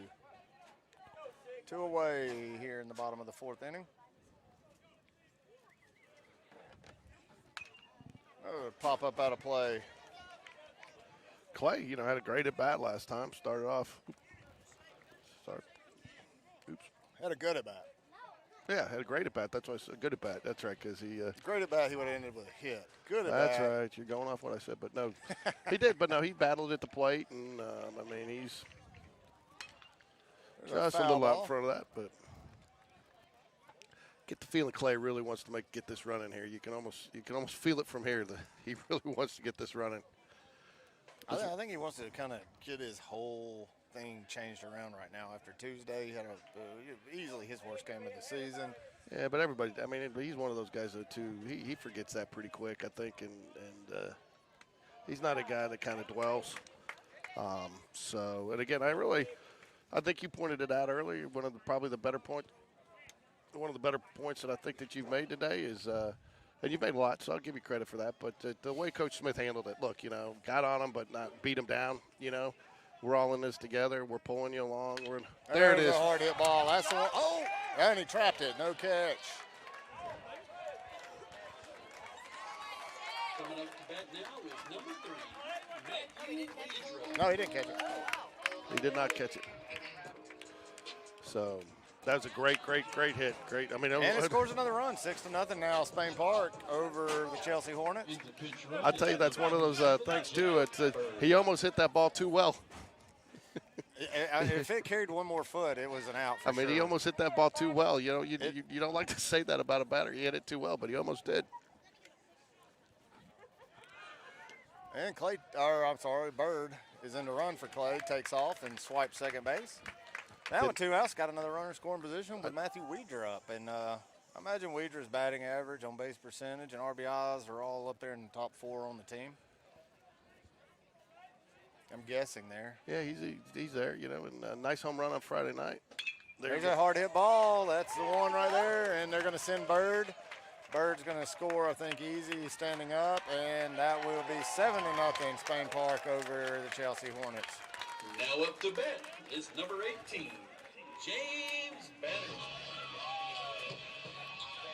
Single there for Weidra. Good. You know, just kind of like Friday night or Tuesday night, you know, for Chelsea. I mean, it's just kind of slowly. I mean, I know no lead is insurmountable, as we learned back at Hoover, but you know, just kind of slipping away from them a little bit. Well, I mean, you couldn't really ask to be in a much better position than this. Weidra just takes off on the curveball. Catcher doesn't get a throw off, and there's 2 runners on first and 2 swipes in a row. And, you know, look how big that swipe was, because the next pitch, Weidra hits it and Bird scored. Otherwise, he's standing on third base right now. Yeah, Jags 6 hits on the board right now. And again, you almost start to see Chelsea kind of walking around a little bit, shoulders slumped a little and a little bit slower, almost, you know, again, like not out of it. You But heard how loud their dugout was Tuesday and early in this game, and now I hadn't heard anything out of it. And that, you know, that's kind of how it goes. well, after cleaning up after on Tuesday as well and packing stuff up, I mean, listening to them, they were definitely fired up. And there's There it Weidra taking third base there. Did not get a good jump. I'll tell you what. Something happened here. Coach Smith said, you know, we got a big run. Let's pile it on and put our foot on their throats. Well, I don't want to get ahead of ourselves either, but, you know, a couple more runs here, I mean, we could shorten this ball game by a good bit. And Not a couple. 3. Couple plus 1, George. Fastball, pitcher starting to get frustrated.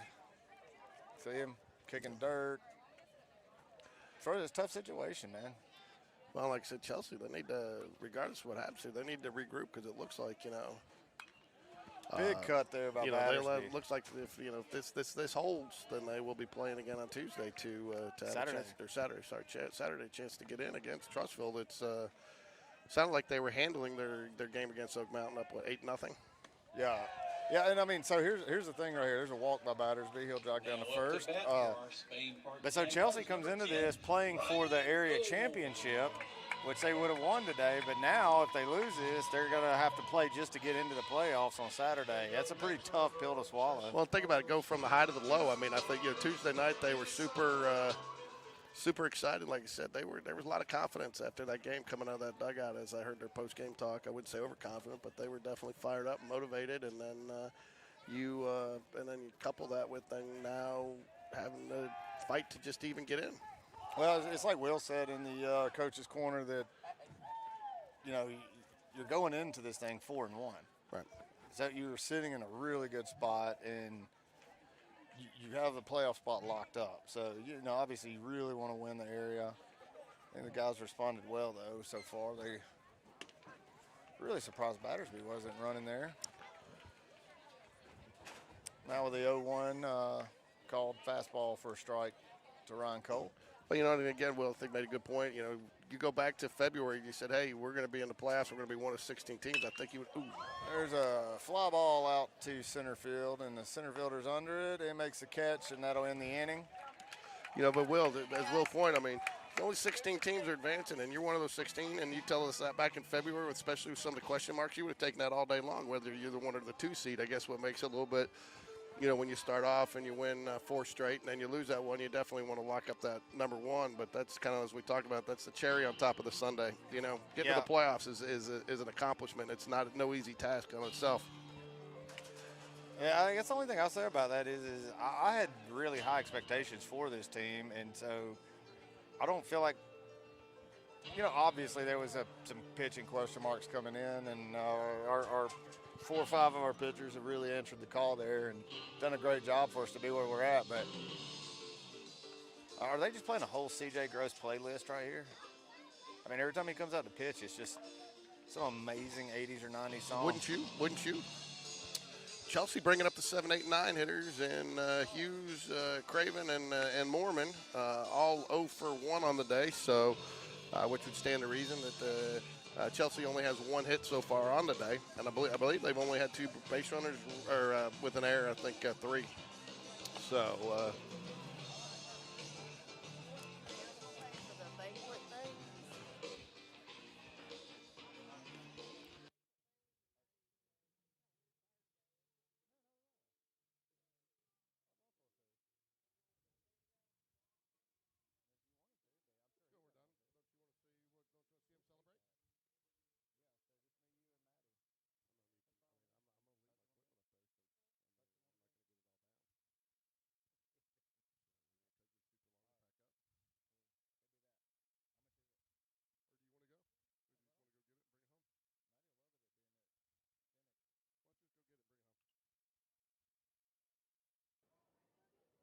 And there's a fly ball. Ryan Cole hauls it in for the first out. We'll go to 1 pitch, 1 out. You know, it's nice to get Ryan Cole some video time today with the camera. You know, he had 9 putouts Friday night. 9. Only 1 on camera because of the way we had to position it, where we had to set up against Trussville. Why do you hate Ryan Cole? I didn't say it right. 9 putouts, and I only got 1 of them on camera. Well, I'm going to go ahead and put us in the top of the 5th here, and I'm going to go ahead and give them 1 out. So Hewitt that's Trussville's okay. up in the bottom of the 5th over Oak Mountain, 8-1 right now.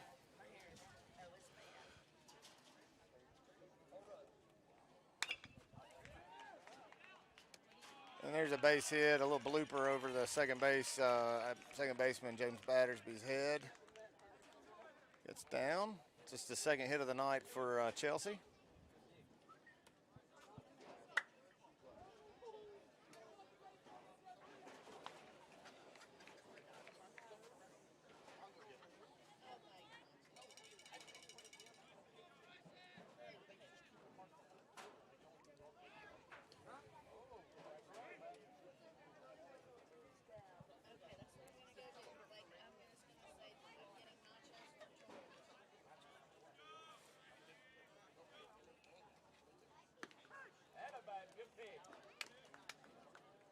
CJ looked a little. Little fiery about that one. Got a little extra pop on that fastball. I guess he didn't like giving up that hit. Well, I don't think he did. I tell you were talking about Clay. I mean, I've just noticed Clay. He's running in and off the field. He's got that pep back in his step, and again, I think one of the things great points that Will made, that we have been playing at such a high level for so long. You almost have to have. You don't want to have a letdown like that ever, but you can't totally keep that up. Again, the sun is still wreaking havoc. Yeah, he over couldn't there even on see it. third base. He couldn't I see mean, it. no, honestly, this time of day, like, if you turn around and look, he's staring straight into it. And I'm gonna give Smallwood credit on that one. Just say great play, because again, he didn't see it, he got it, and by the time he got it, then he probably it's that throw's gonna be tough, and you don't want to make the errant throw there. So probably a wise decision there to hold on to it. I know he's frustrated there. But wise move there, and a great move by obviously a senior leader. Wouldn't you agree? Oh, absolutely. And how do you rule that, though? You rule it an error? I think he ruled a hit. I mean, what do you mean? He didn't fumble. He didn't do anything wrong there. Didn't throw it away. Didn't throw it away. Didn't miss the ball. No, I mean, he just. There's a bunt, and Smallwood makes the throw to first, gets the out. Chelsea moves the runners over and gets runners on second and third now. Trying a little 5th inning rally here. And I think Coach Smith will easily take that second out given to him to move those 2 runners over with a 7-0 lead. Yeah, and I think, hey, just for everybody, we are here in the, top of the 5th, 7-0 Jaguars. Okay, Coach Smith's making a little bit of shift. I'll tell you, too, we were talking about the Jags then earlier, Ricky. That's one thing, too. I hope everybody's kind of been able to pick up on it this year. That's one thing that I've really enjoyed is the time to spend with Coach Smith. I mean, these guys are relentless in their amount of video and scouting and what they do. I mean, they know where every batter tends to go. I mean, it's at this level, you just, unless you're around it, you don't necessarily see it. But, I mean, they really put these guys in good positions to be successful based on what they do behind the scenes and off the field.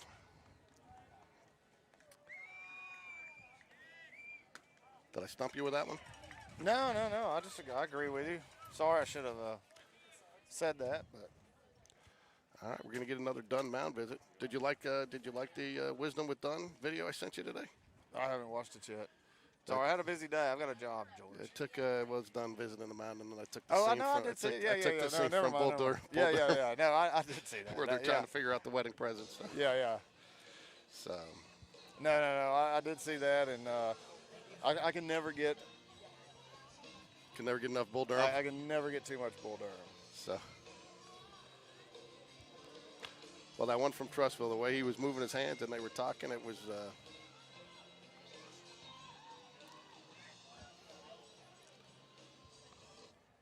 Not quite sure what that meant. I mean, it didn't look like there was a whole lot out there. Other than just tell him to settle down and, battle back. Yeah, I think Let's get this guy.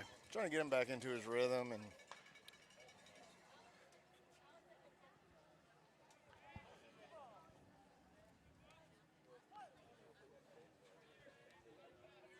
All right, we go 2 away. Mims is the batter. 2 balls. There it is. 2-1 now.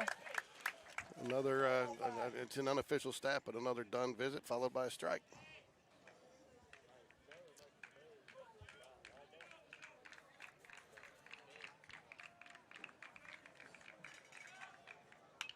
And there's another strike. 2-2 now. Foul ball out of play. Really love for CJ to drop a dime right here and end this inning with a strikeout and strand those 2 runners. I don't care what he does as long as he strands the 2 runners, but I agree with you. I'd love to see a curveball right here and freeze him. And gets a ground ball, and that's going to be I guess that'll get ruled a base hit. I think the sun had him again there.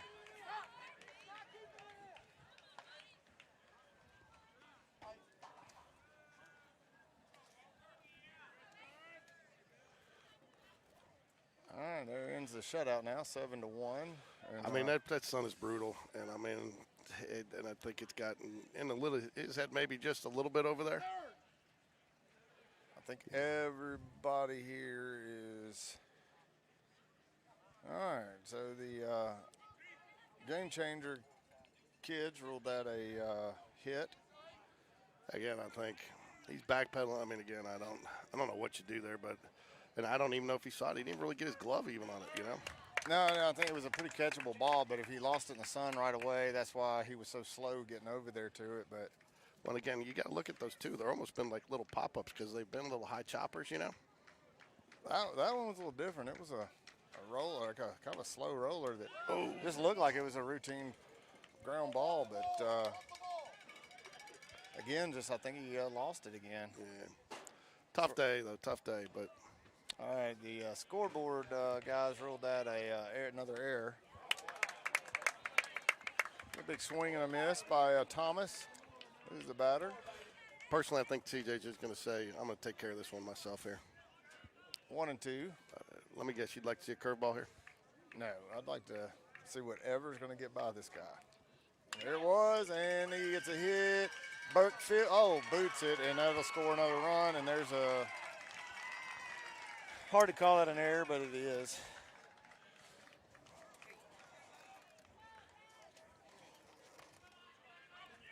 How'd you get so many like that? He said you need to come up.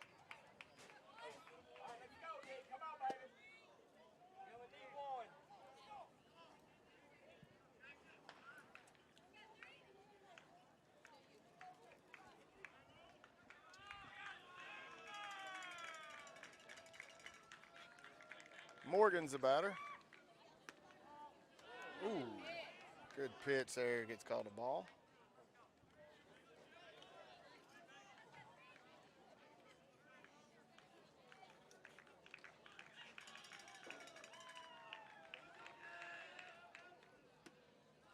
Another ball misses outside, 2-0.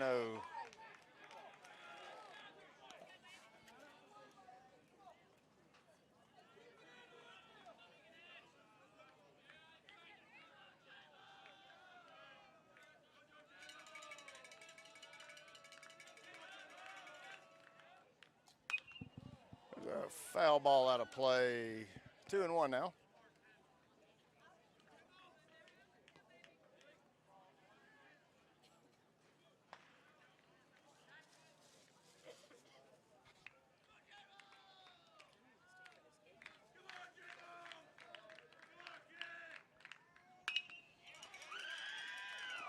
And a great play by Battersby, and they get the out of second base, and that'll end the inning. I tell you what, Battersby, the hero on that, because I thought that was for sure getting through. That was a hard hit ball up the middle. Great play there by James Battersby to end the inning. Stop the damage. 2 runs though for Yeah, Chelsea. I didn't even have time to switch the camera on that, unfortunately. Well, sorry everybody that missed that play because George was stuffing his face with nachos.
There we go, J.R. Thompson up to bat now. Shelton's still on the mound for Chelsea. A swing and a miss. 1-1 now the count.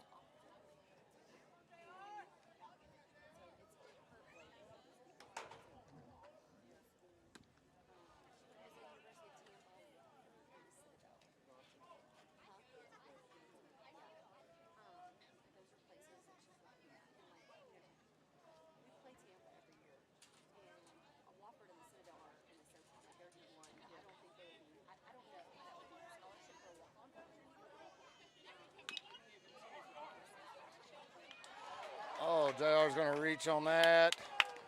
That's an infield hit. Guess that could be ruled in error. I don't know. He did drop the ball. I thought it went off his foot. I thought he was going to get the foul ball there. Did it not look like it went off his foot a little bit to you? It did not to me. It looked like it hit right in front of the plate. But it just sounds that way when it comes off that rubber. Of course, that also why it shoots up in the air 20 feet. Number 2, Jack Kendrick. And that got ruled a hit. No. Game changer, they ruled that an error. That'll be the 5th error of the game for Chelsea. Tell you what, has not been a clean game in the field. We'll attribute some of that to the sun as a mitigating factor. Spain Park has 2 errors. Chelsea has 5.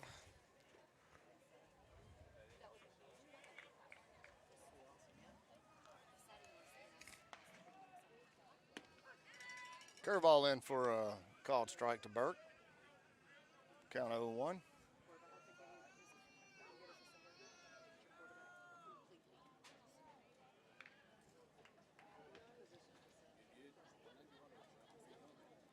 What's your thought process here behind Jack Kendrick running? You think they're warming up John Robert in the bullpen a little bit? Yes, I would absolutely think so. I feel 100% they're going to John Robert today. Although I don't see any reason to take CJ out at this point. I think CJ That's what still I say. What's his pitch count? Cannot be that high. Oh, we can go look at it and see. 78. Yeah, maybe. But you do have a week before the next round. Yeah, I mean, that's not hot at all for CJ. He easily got 110. But there's Great a bunt. Yeah, gets the bunt down, makes the throw, moves the runner over to second base. Jack Kendrick, who's in the run for J.R. Thompson. Spain Park Jaguars is number Bring up Evan Smallwood now. That's a great bunt. Great bunt by Hayden Burke. I'm surprised you didn't put that that play on Aiden, last inning.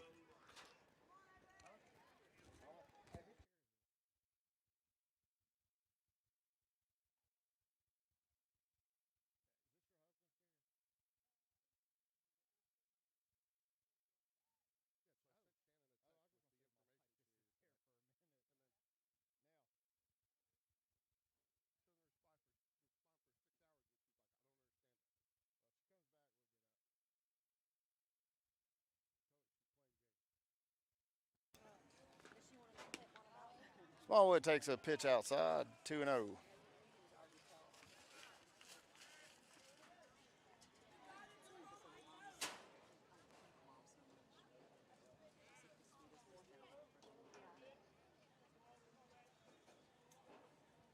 Fastball misses up, 3-0 now to Smallwood.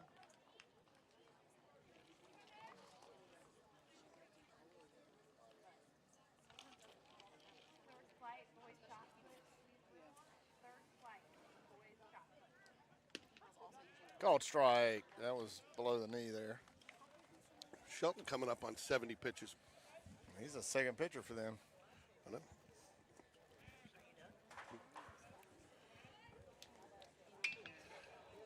Foul ball. You could tell he wanted that one. Oops.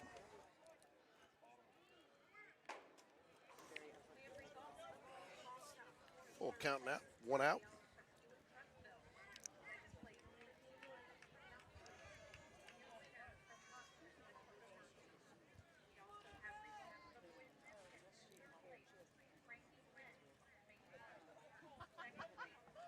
It's a 3-2 pitch. Runner Jack is in motion and causes a error there by the third baseman. That's his 3rd or 4th error of the day. So Smallwood's going to Stepping reach. to the plate now is number 4, Cole Edwards. Tell you what, though, Kendrick being in motion really affected the third baseman. He was looking up at him, trying to field the ball at the same time, and trying to do too much. Yeah, I mean, he tried to make the tag before he had the ball. Again, I think that Sun made me think the ball was going to get there just a little quicker than it did. But again, nonetheless, you sending Smallwood here? Yes. And feel bad for the third baseman, though, man. You have a game like this, it just kills you. Well, I mean, it's both third basemen, which is why I think you can chalk some of it up to the Sun without sitting there saying you're making an excuse. Because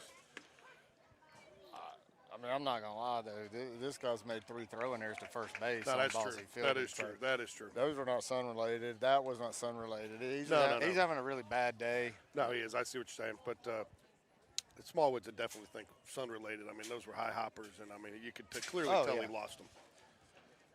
Smallwood did swipe second, and Cole took a strike, and now takes a ball, 1-1. Nice little thing. Gets there on a defensive indifference. Tried the old let's throw it back as hard as we can to the pitcher play. Hopefully you get Jack Kendrick going at third. But our base running has been.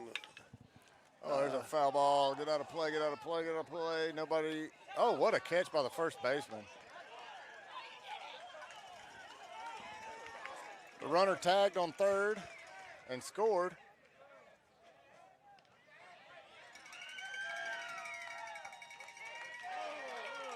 He tagged. I mean, how does this guy even know? He was rolling around in the grass. Rolling around, showing the ball off while the runner was just running at will. And how would you not be tagging on a foul ball? I mean, you'd be tagging all the way on a foul ball. So There's nothing to discuss. Oh, this is your more on behind the plate. they don't.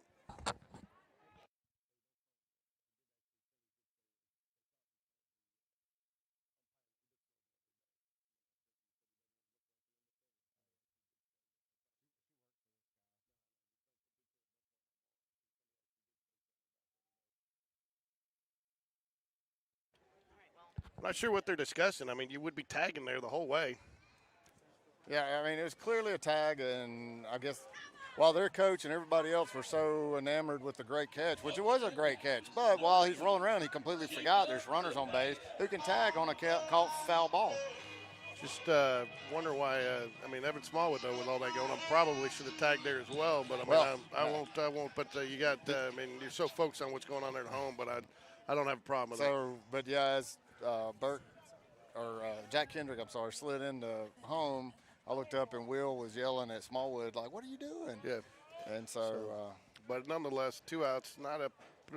I guess you could count that as an RBI for Cole Edwards. I wouldn't give it a sacrifice fly, but can't give it a sacrifice fly. I don't think on a foul ball, but he gets the run in nonetheless.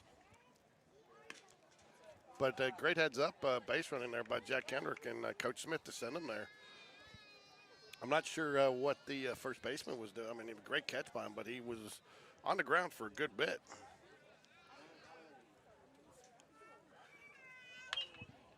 there's a high fly ball out to right field. The right fielder's under it and makes the catch, and that'll do it for the 5th inning. Spain Park adds another run, though, 8-2 over the Chelsea Hornets. Where are we at? Bottom of the 5th? Top of the 6th.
Here we are starting the 6th inning.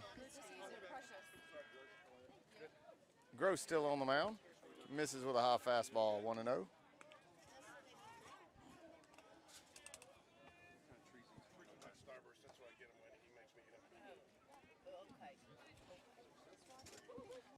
know that's absolutely true.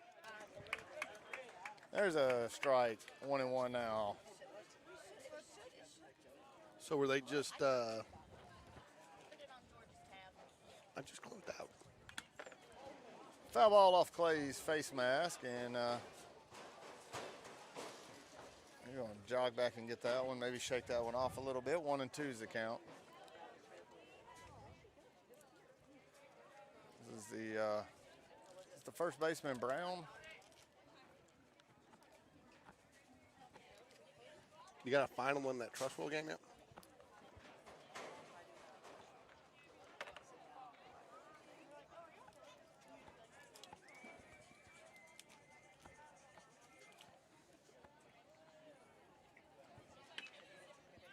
There's a ground ball. Smallwood's going to field it. It's going to be a tough play, no throw. It'll be an infield hit for the first baseman, Brown.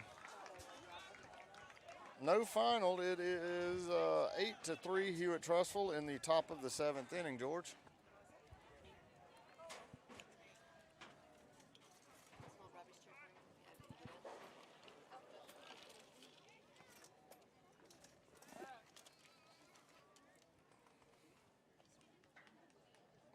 The third baseman Stallings is up to bat for Chelsea.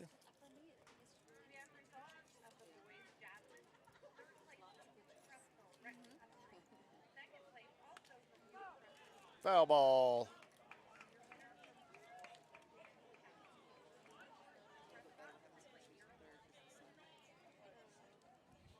That was a weird, he check swing, the ball went off his bat, but then he immediately started acting like it hit his fingers to try to get Well, it did. It hit his fingers and his bat, but the hand is part of the bat. So, I mean. Oh, he swung at it. I know, and he swung at it. So, I mean. That was a weird delayed pain, though.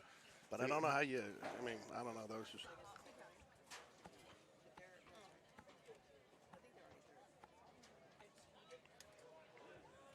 Ball in the dirt. Takes the count now to 1-1.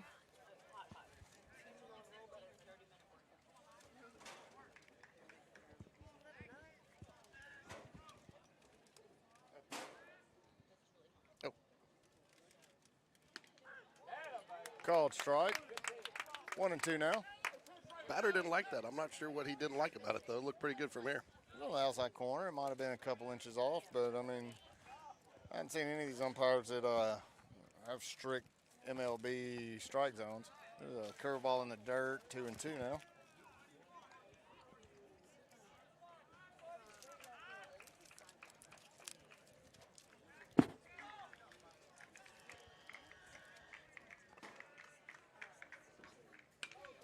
Curveball's hit.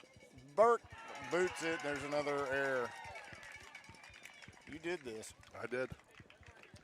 2 errors for Burke now in this game. And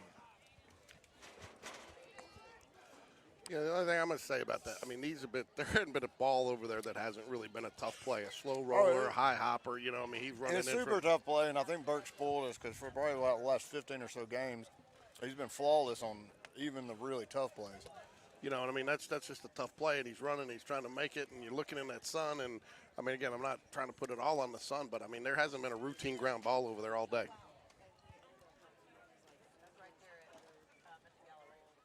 Maybe routine if you were out there, but. Oh, yeah, but I'm out of eligibility.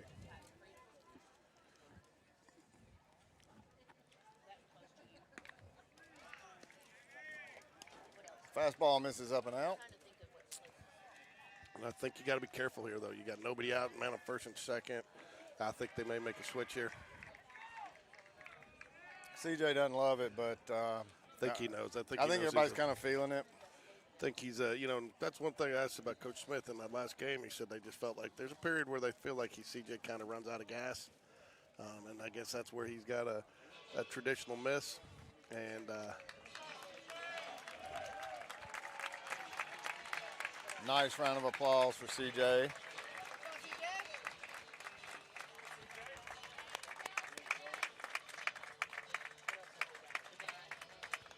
Yeah, again, disappointed, wanted to keep going there, but again, what do we got? Two infield hits. Yeah. 2 infield hits. J.R. Thompson's in now to try to finish this thing off for Spain Park. See if he can't get the last 6 outs here. I think JR hadn't pitched since the first game against Oak Mountain. It's been a minute. So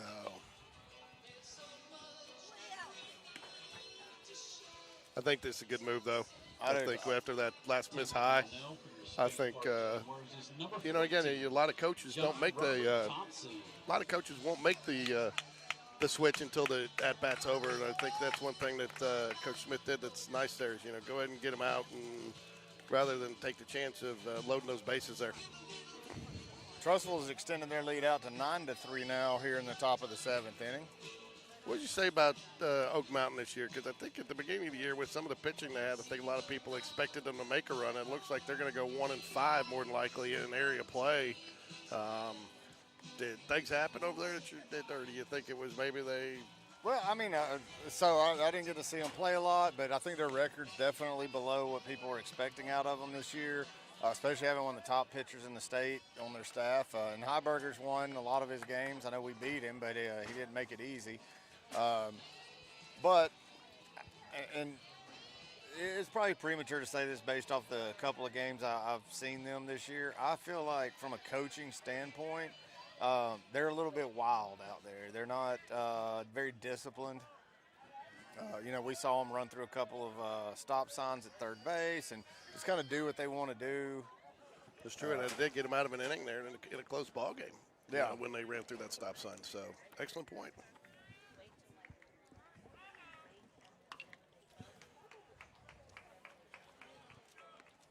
So quickly, John Robert opens up with a strike. 1 ball, 1 strike. George, if you want my daughter, this is Maddie. It's George. All right, John Robert comes set. Ooh. Fastball misses up. 2 balls, 1 strike. Yeah, I think that's an excellent point. They did. They ran through some stuff, and I'll tell you another impressive pitcher that's been watching is over Bob Jones. It's Sam Mitchell. They've been another Alabama commit. It looks like has been having a great area play. Foul ball out of play there. 2-2. When did they start? Bob Jones and James Clemens. They start their series tonight, or is it? You want me to? Let's look it up and see. Yeah, they should be playing tonight.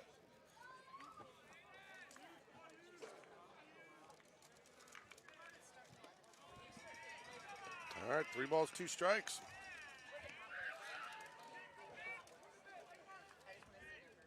Bob Jones is up 4-2 over James Clemens at James Clemens. I believe the winner of this is the winner of their area.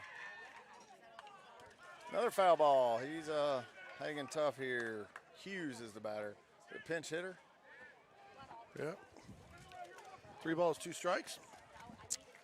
Nobody down. Hughes the left fielder.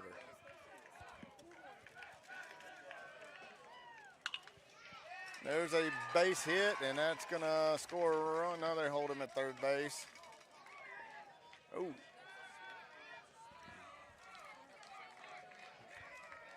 We have Jacob Bird now, the center fielder.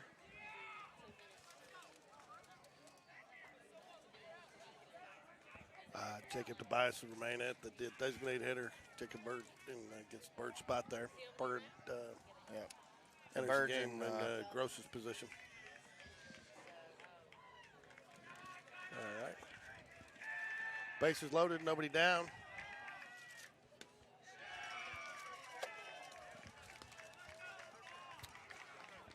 Again, dangerous spot here. 8-2, bases loaded, nobody down. Jags in desperate need of an out.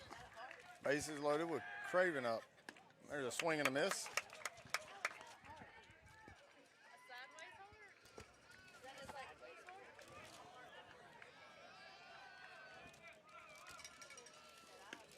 There's a called strike now, 1-2. What are you coming with here, you John Robert? Said last time we talked, did not have a lot of confidence in his, just gaining confidence in his changeup, and I'd like to see. I mean, he's got a great curveball. He's gonna throw what's called though, and I don't know if we're gonna call one on him. I would like to see it, though.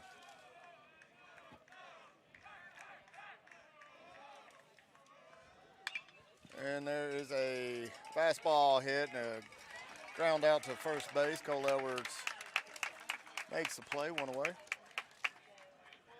Run scores for Chelsea 8-3 now. Definitely think your coach, though, you're definitely thrilled just to get the out there. Smart play by Cole Edwards. Just to Yeah, it was a 6-run lead. just get the you'll give one. that Don't even run think up. about. So.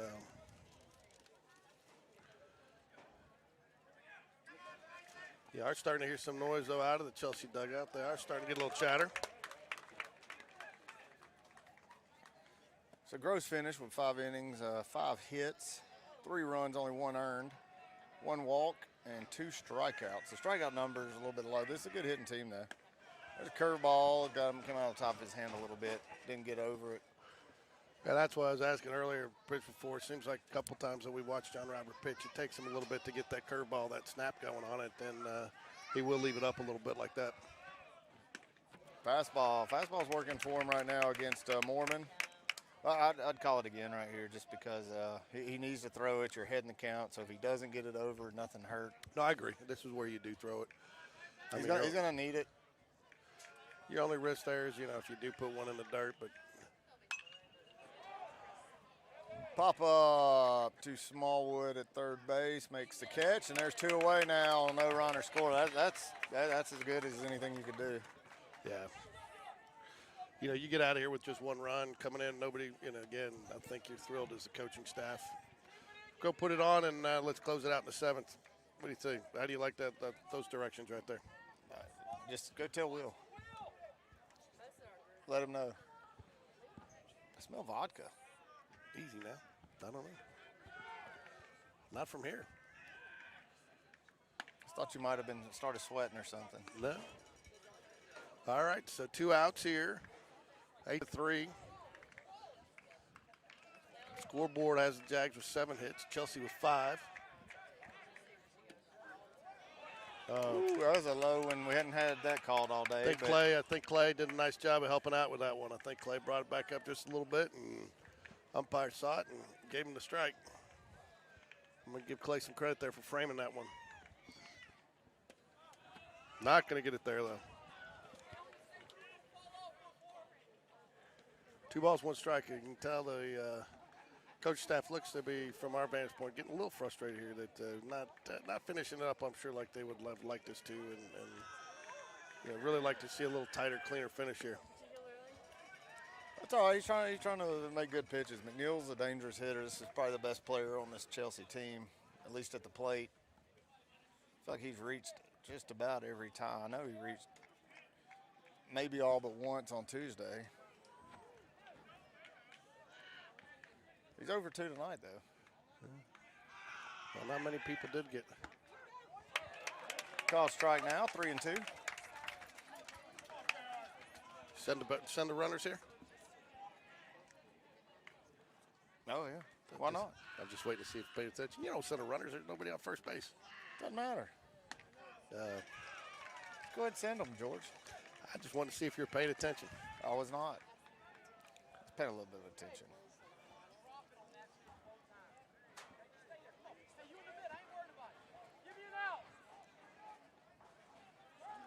Coach done with a pep talk. Yeah, trying to tell John Robert a little bit of what he's doing there. Just finish a little bit. And bases loaded again here, 2 away.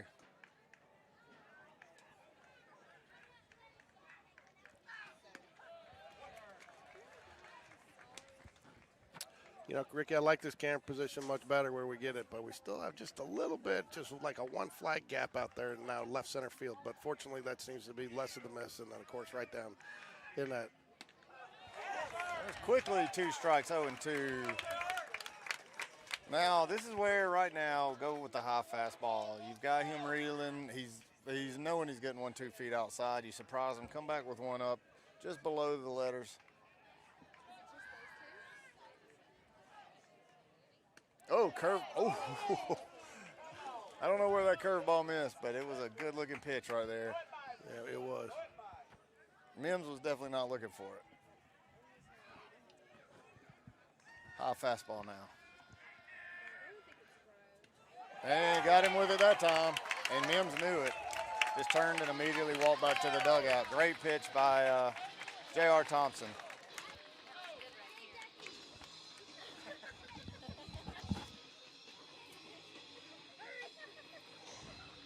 Is Christy Walter here? Christy Walter. Now.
There's a called strike. 1-1 to Clay Spencer here. Shelton still on the mound for Chelsea.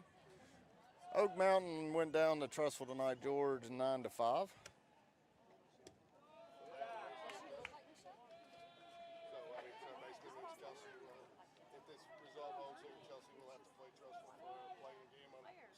That's correct. And there's a fly ball out to center field. He's under it and makes the catch. That's the first out of the bottom of the sixth there.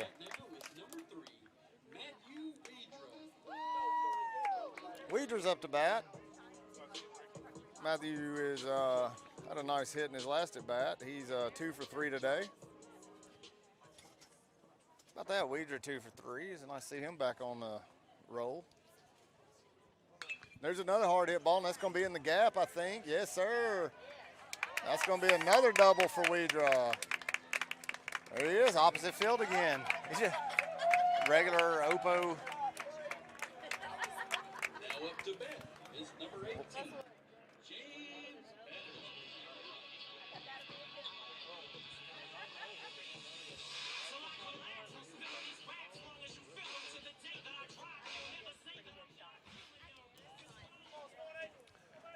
Battersby's up to bat.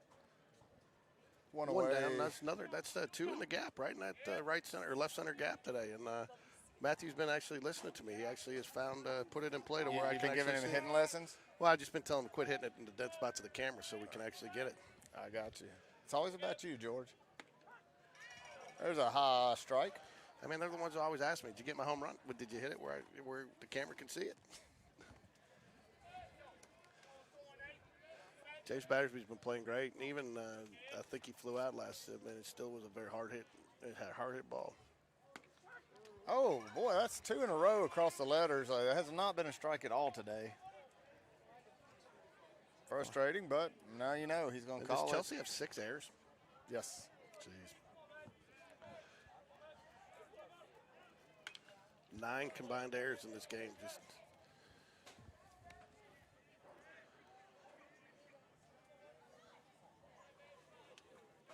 If I told you before the game that we would have three errors and win the ball game, you would have probably said I was crazy. No, I don't believe that. We've won a lot of games with 3 errors this year.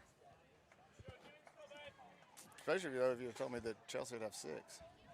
And again, I don't know that any of the errors have been super egregious. You know what I'm saying? That become on tough plays, trying to make the play. Errors two shortstop that were both like hustle plays where the ball just got to hop while he's in full speed trying to make a tough play. Yeah. Maybe 1 or 2 over there on Smallwood whose son got him. And there's a blooper hit, and that's going to be foul. Got fouled by about 4 or 5 feet.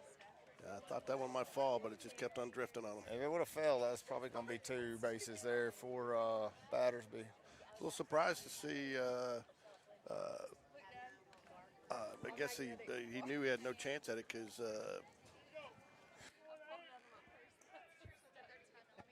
Weidra going the whole way didn't even look like it was going to be caught. And there's a slow curveball, and Battersby strikes out. The second out of the inning. Chapman Blevins into pinch hit for Ron Cole. Chapman, for whatever reason, not for whatever, but Chapman has seemed to find a way to get on base. Whenever whether he's got a walk, a hit, he got an on, reached on air, he has made the most of his pinch hit opportunities this year. Yes, he has. It'd be a nice time to get Weidra in. I feel like this is a type of pitcher, too, that Chapman really thrives on.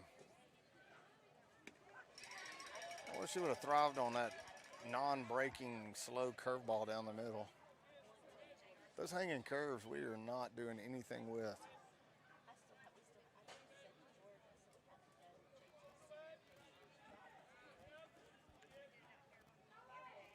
There's a curve in the dirt, 1-1.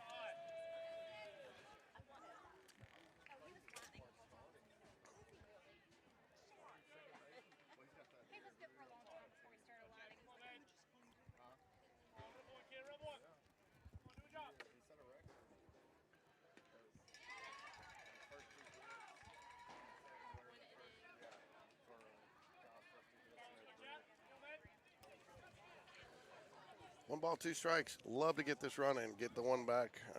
One of the ones back. The one back we gave up in the top half of the inning here.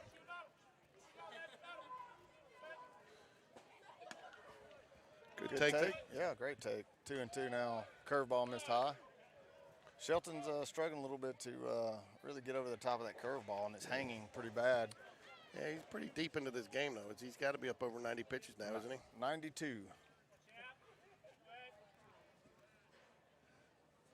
And runner goes, and foul ball there. I think that's a great call there by Coach Smith. Get that man in motion.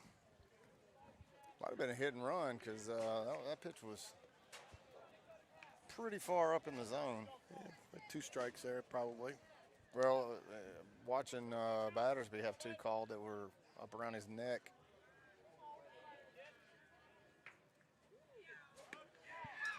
Ball outside, that's a great take, boy.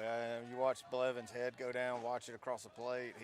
I don't know if the umpire, the pitcher was walking. He was halfway back to the dugout on that, and kind of gave the umpire a look back. I'm not sure that's going to bode well for him on a close one coming up. Well, since the catcher had his arm all the way across his body, I'm going to assume that ball missed outside by 6 inches. Runner goes, and there's a base hit. That'll score the run.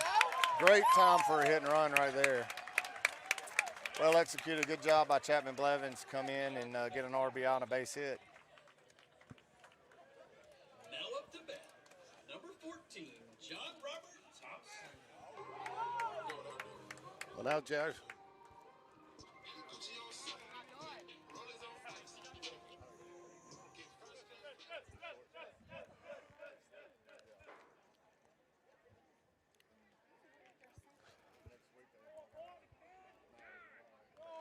Ball a little low.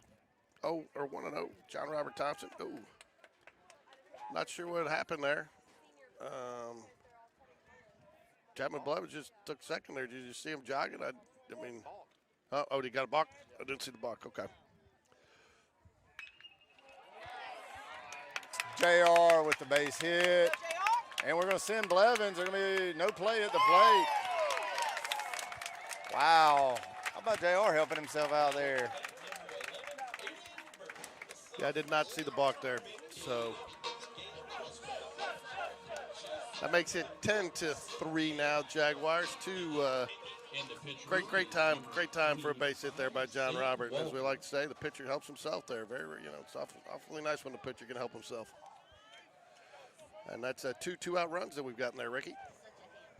Love 2 out runs. And top of the lineup producing. Bottom of the lineup, sorry. Yeah. I had the lineup flipped upside down. So Aiden Burke.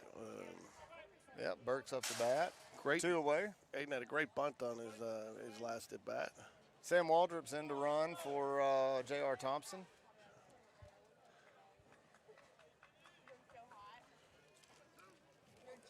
Definitely some frustration on the mound for Chelsea. You can see just the way he's kicking some dirt and just thought he was out of it there with a strike 3 call.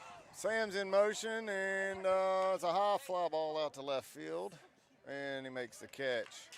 Yeah, it was 98 pitches there for Shelton, so he's I think he's done for the day. I imagine so. He may come back out. They don't want to waste any pitching now. Well, since it's the top of the 7th, I hope he doesn't have to come back out. Oh, I do too.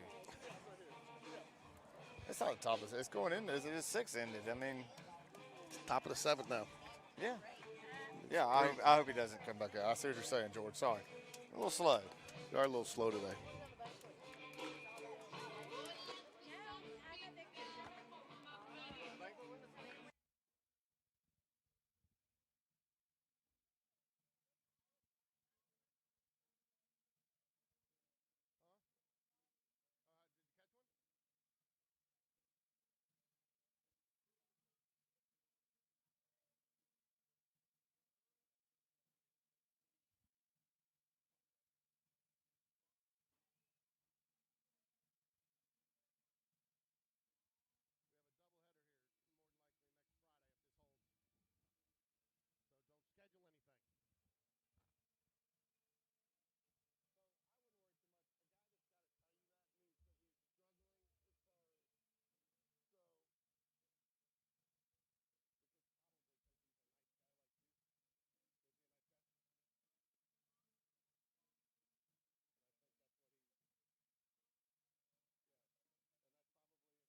All right, Ricky, trivia question for you here.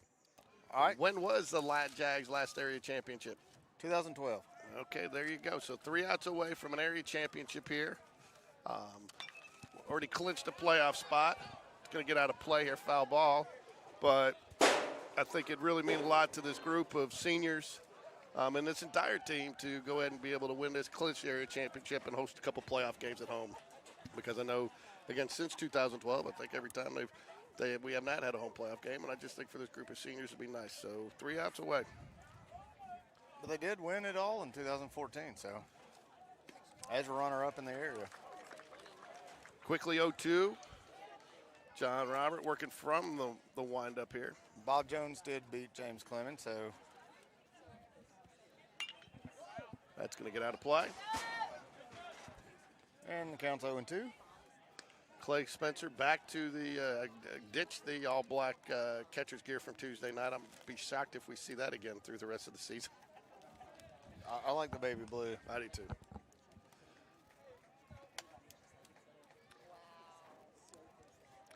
So I think what you're saying, if this holds, that the first round matchup be Spain Park versus James Clemens. here at Spain Park, There unlike it 2 is. years ago where we had to go up to James Clemens and lost in 3 games. One down, 2 outs away from the area championship for the Jaguars. I'm going to wait just a little bit longer to make my call, though, Ricky. I do appreciate that, George. I would hate to have to choke you before this game's over. There's a ball hit. That's going to be a base hit. I think that's the first hit Morgan's had since that first inning home run Tuesday. He's been 0 for since then until that one. So, 1 away. Brown is the batter, first baseman. Let's say we roll it here for the championship. Be a nice way to, there it is. Oh, off of his chest. That's going to be another infield hit. Did a good job staying in front of it, but that's one you like to see him field and make that flip. You giving that a hit? No, that's an error. Well, you said another infield hit, so Yeah, well, sometimes I just say stuff.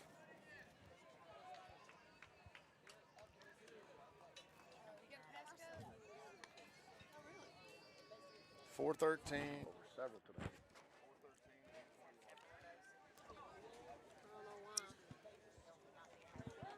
Why'd you? All right, still 2 outs away. 2 men on. John Roberts pitching well since he's come in. Just first base hit, a diving play by Evan Smallwood that was unable to bring in definitely a base hit, and then Foul ball off of his ankle. That one looked like it hurt. isn't he the same one that fouled the one off his hand earlier too? He sure did. He's I beating don't know. himself up at the plate. He's got 4 errors at third base. He's had a pretty rough night. Feel bad for the guy. And a little insult to injury there when you're fouling it off yourself and hitting yourself with the ball. But nonetheless, tough little batter there. Steps right back in. Just like we had a whole lot of players that wanted to forget Tuesday night, I imagine he's going to want to forget tonight. They got to forget it quickly. Good looking pitch. Not sure where that missed. Well, he's saying low. I don't know. Clay seemed to like it. Well, I didn't say it wasn't a good pitch. I said the umpire I called it understand. low. There's another one of those check swings.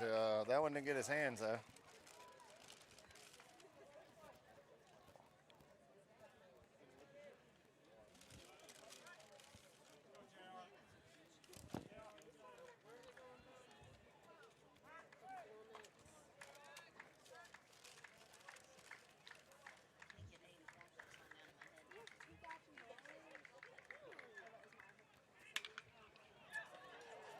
Fair ball. That's going to score a run for Chelsea. Got the base hit. Make the score 10-4.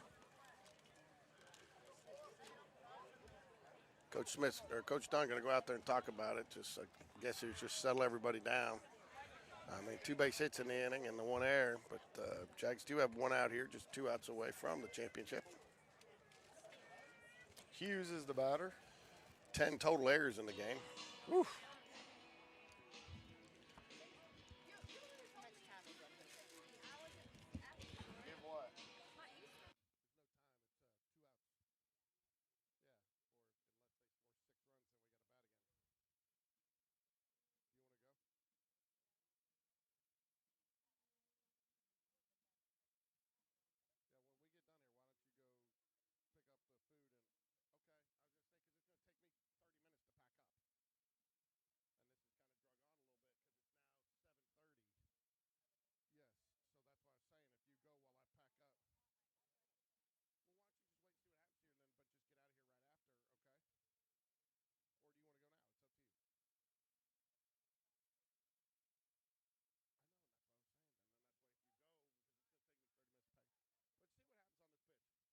All right, Coach Dunn comes back after some words of wisdom from Coach Dunn. Maybe we'll get that segment out there, the words of wisdom with Coach Dunn later today.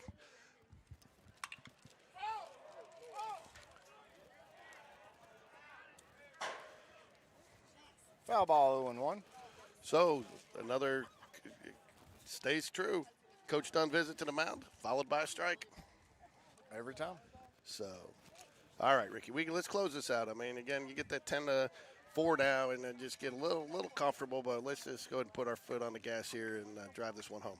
I'd like to get out there and throw a few pitches myself. So there is a rumor out there that Birmingham Landscape and Design is going to be designing us a nice little elevated box area here for us to broadcast from as we move into the regionals. Is that true? I think so. I think we're going to put it right over there. So you're going to have to get some longer HDMI cables, but I think we can make that work. so far, man, I'm pleased with the Good pitch.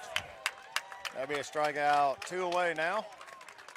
Great pitch. The curveball really fooled him. Tried to check his swing, but couldn't.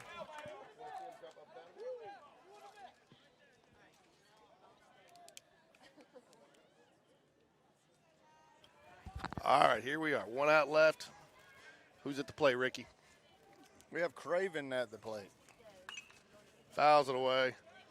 John Robert he looks like he's a man on a mission now. He just seems to, whatever Coach Dunn said to him, he was focused before, but he's got that laser focus now, and I think I wouldn't want to be batting right now.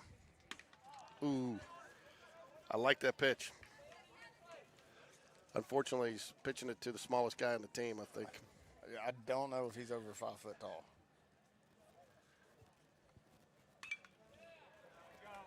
Got a mean little swing on him, though. One pitch away, Jags. 1 strike away from clinching the area championship. Shelby County reporter ready to snap the photos and get all the action. Oh, and there's a curveball gets away from Clay off the end of his glove and lets the runners move over. No damage done. He just needs to focus here. 2 balls, 2 strikes, and I think that one came in a little bit further. It almost looked like it got a little crossed up there, didn't it, Ricky? Yeah, sometimes on the curveballs, if they get a good hard bite, I notice Clay kind of just jabs at him a little bit and doesn't sway his body over enough. There it was. Got him on that one. And that'll do it. That's the final 10-4 Spain Park, and they are area champs.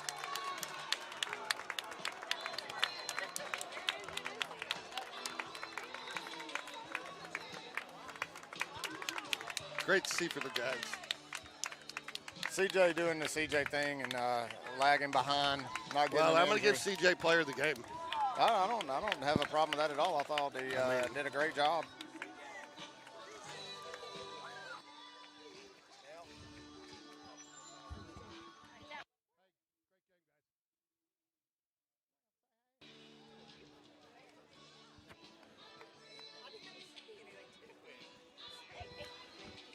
Well, great to see the Jaguars clinch.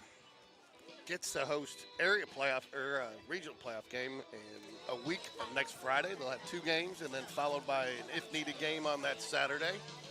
CJ Gross gets the win for the Jaguars. John Robert Thompson comes in, does not qualify for the save, but did save it, I think, a little bit nonetheless in my book. Yeah. A couple errors and things like that, but by the rule of it. He. Your 7A Area 6 champions. Give it up for your Spain Park Jaguars.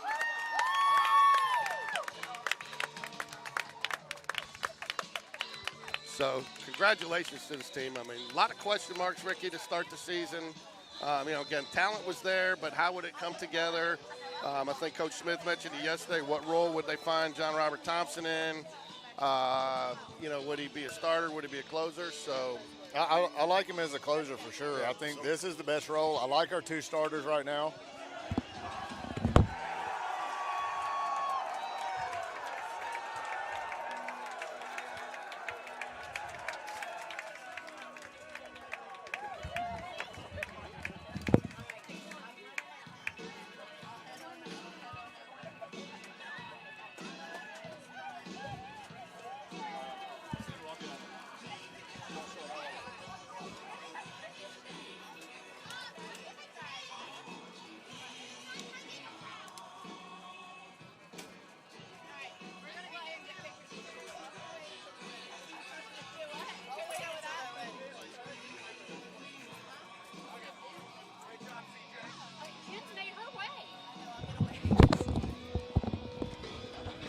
We're going to talk to C.J. Groves here in a minute, but we're going to let him celebrate with his team first.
Of course, I was a little nervous.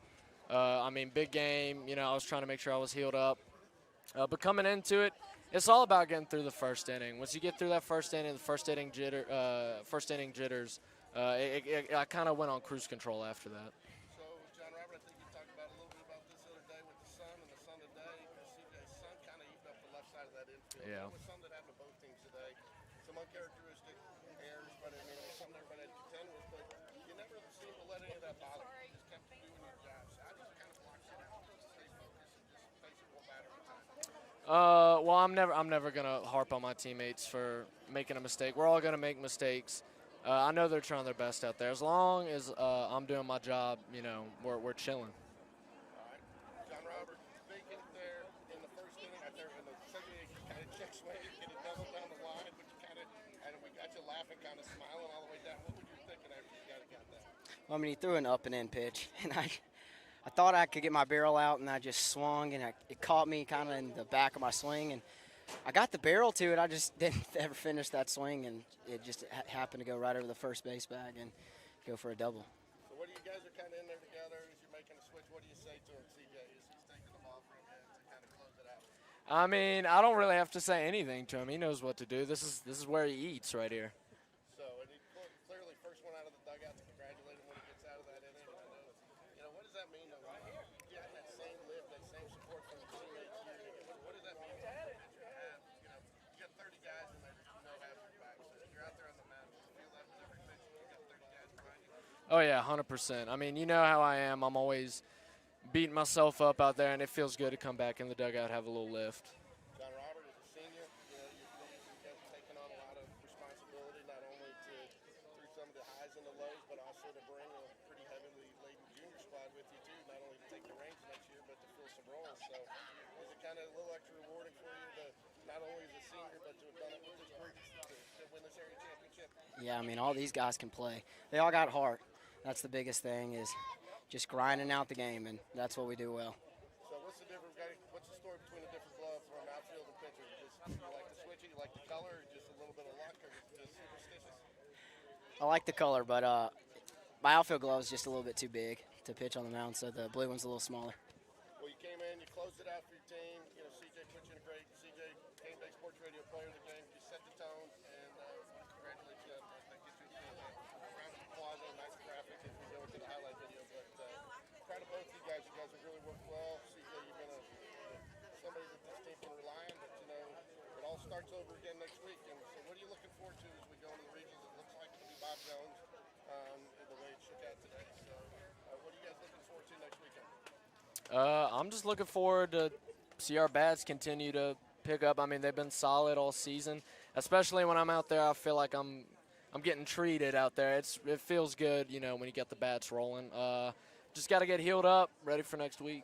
Just excited to play. Just go out there and keep doing what we're doing, and I think we'll make it pretty far. Congratulations, guys. First area championship, I think, since 2012. Nice to be able to get a playoff game on home. So we wish you guys the best of luck. We'll be here. Go Jags. Go Jags. Thank you. Man, those guys dominated the line. Dominated the line. You guys like that? Hey, man, that was cool. Seriously, good job, man. So, I told him, too, I could tell the other night when I looked through all out of the bag and I was talking to you the other night, I told him we got here. CJ was ready. I could already tell you were laser focused, ready to go. I could tell if you could have pitched that night and played that game, then you were ready to go. I told him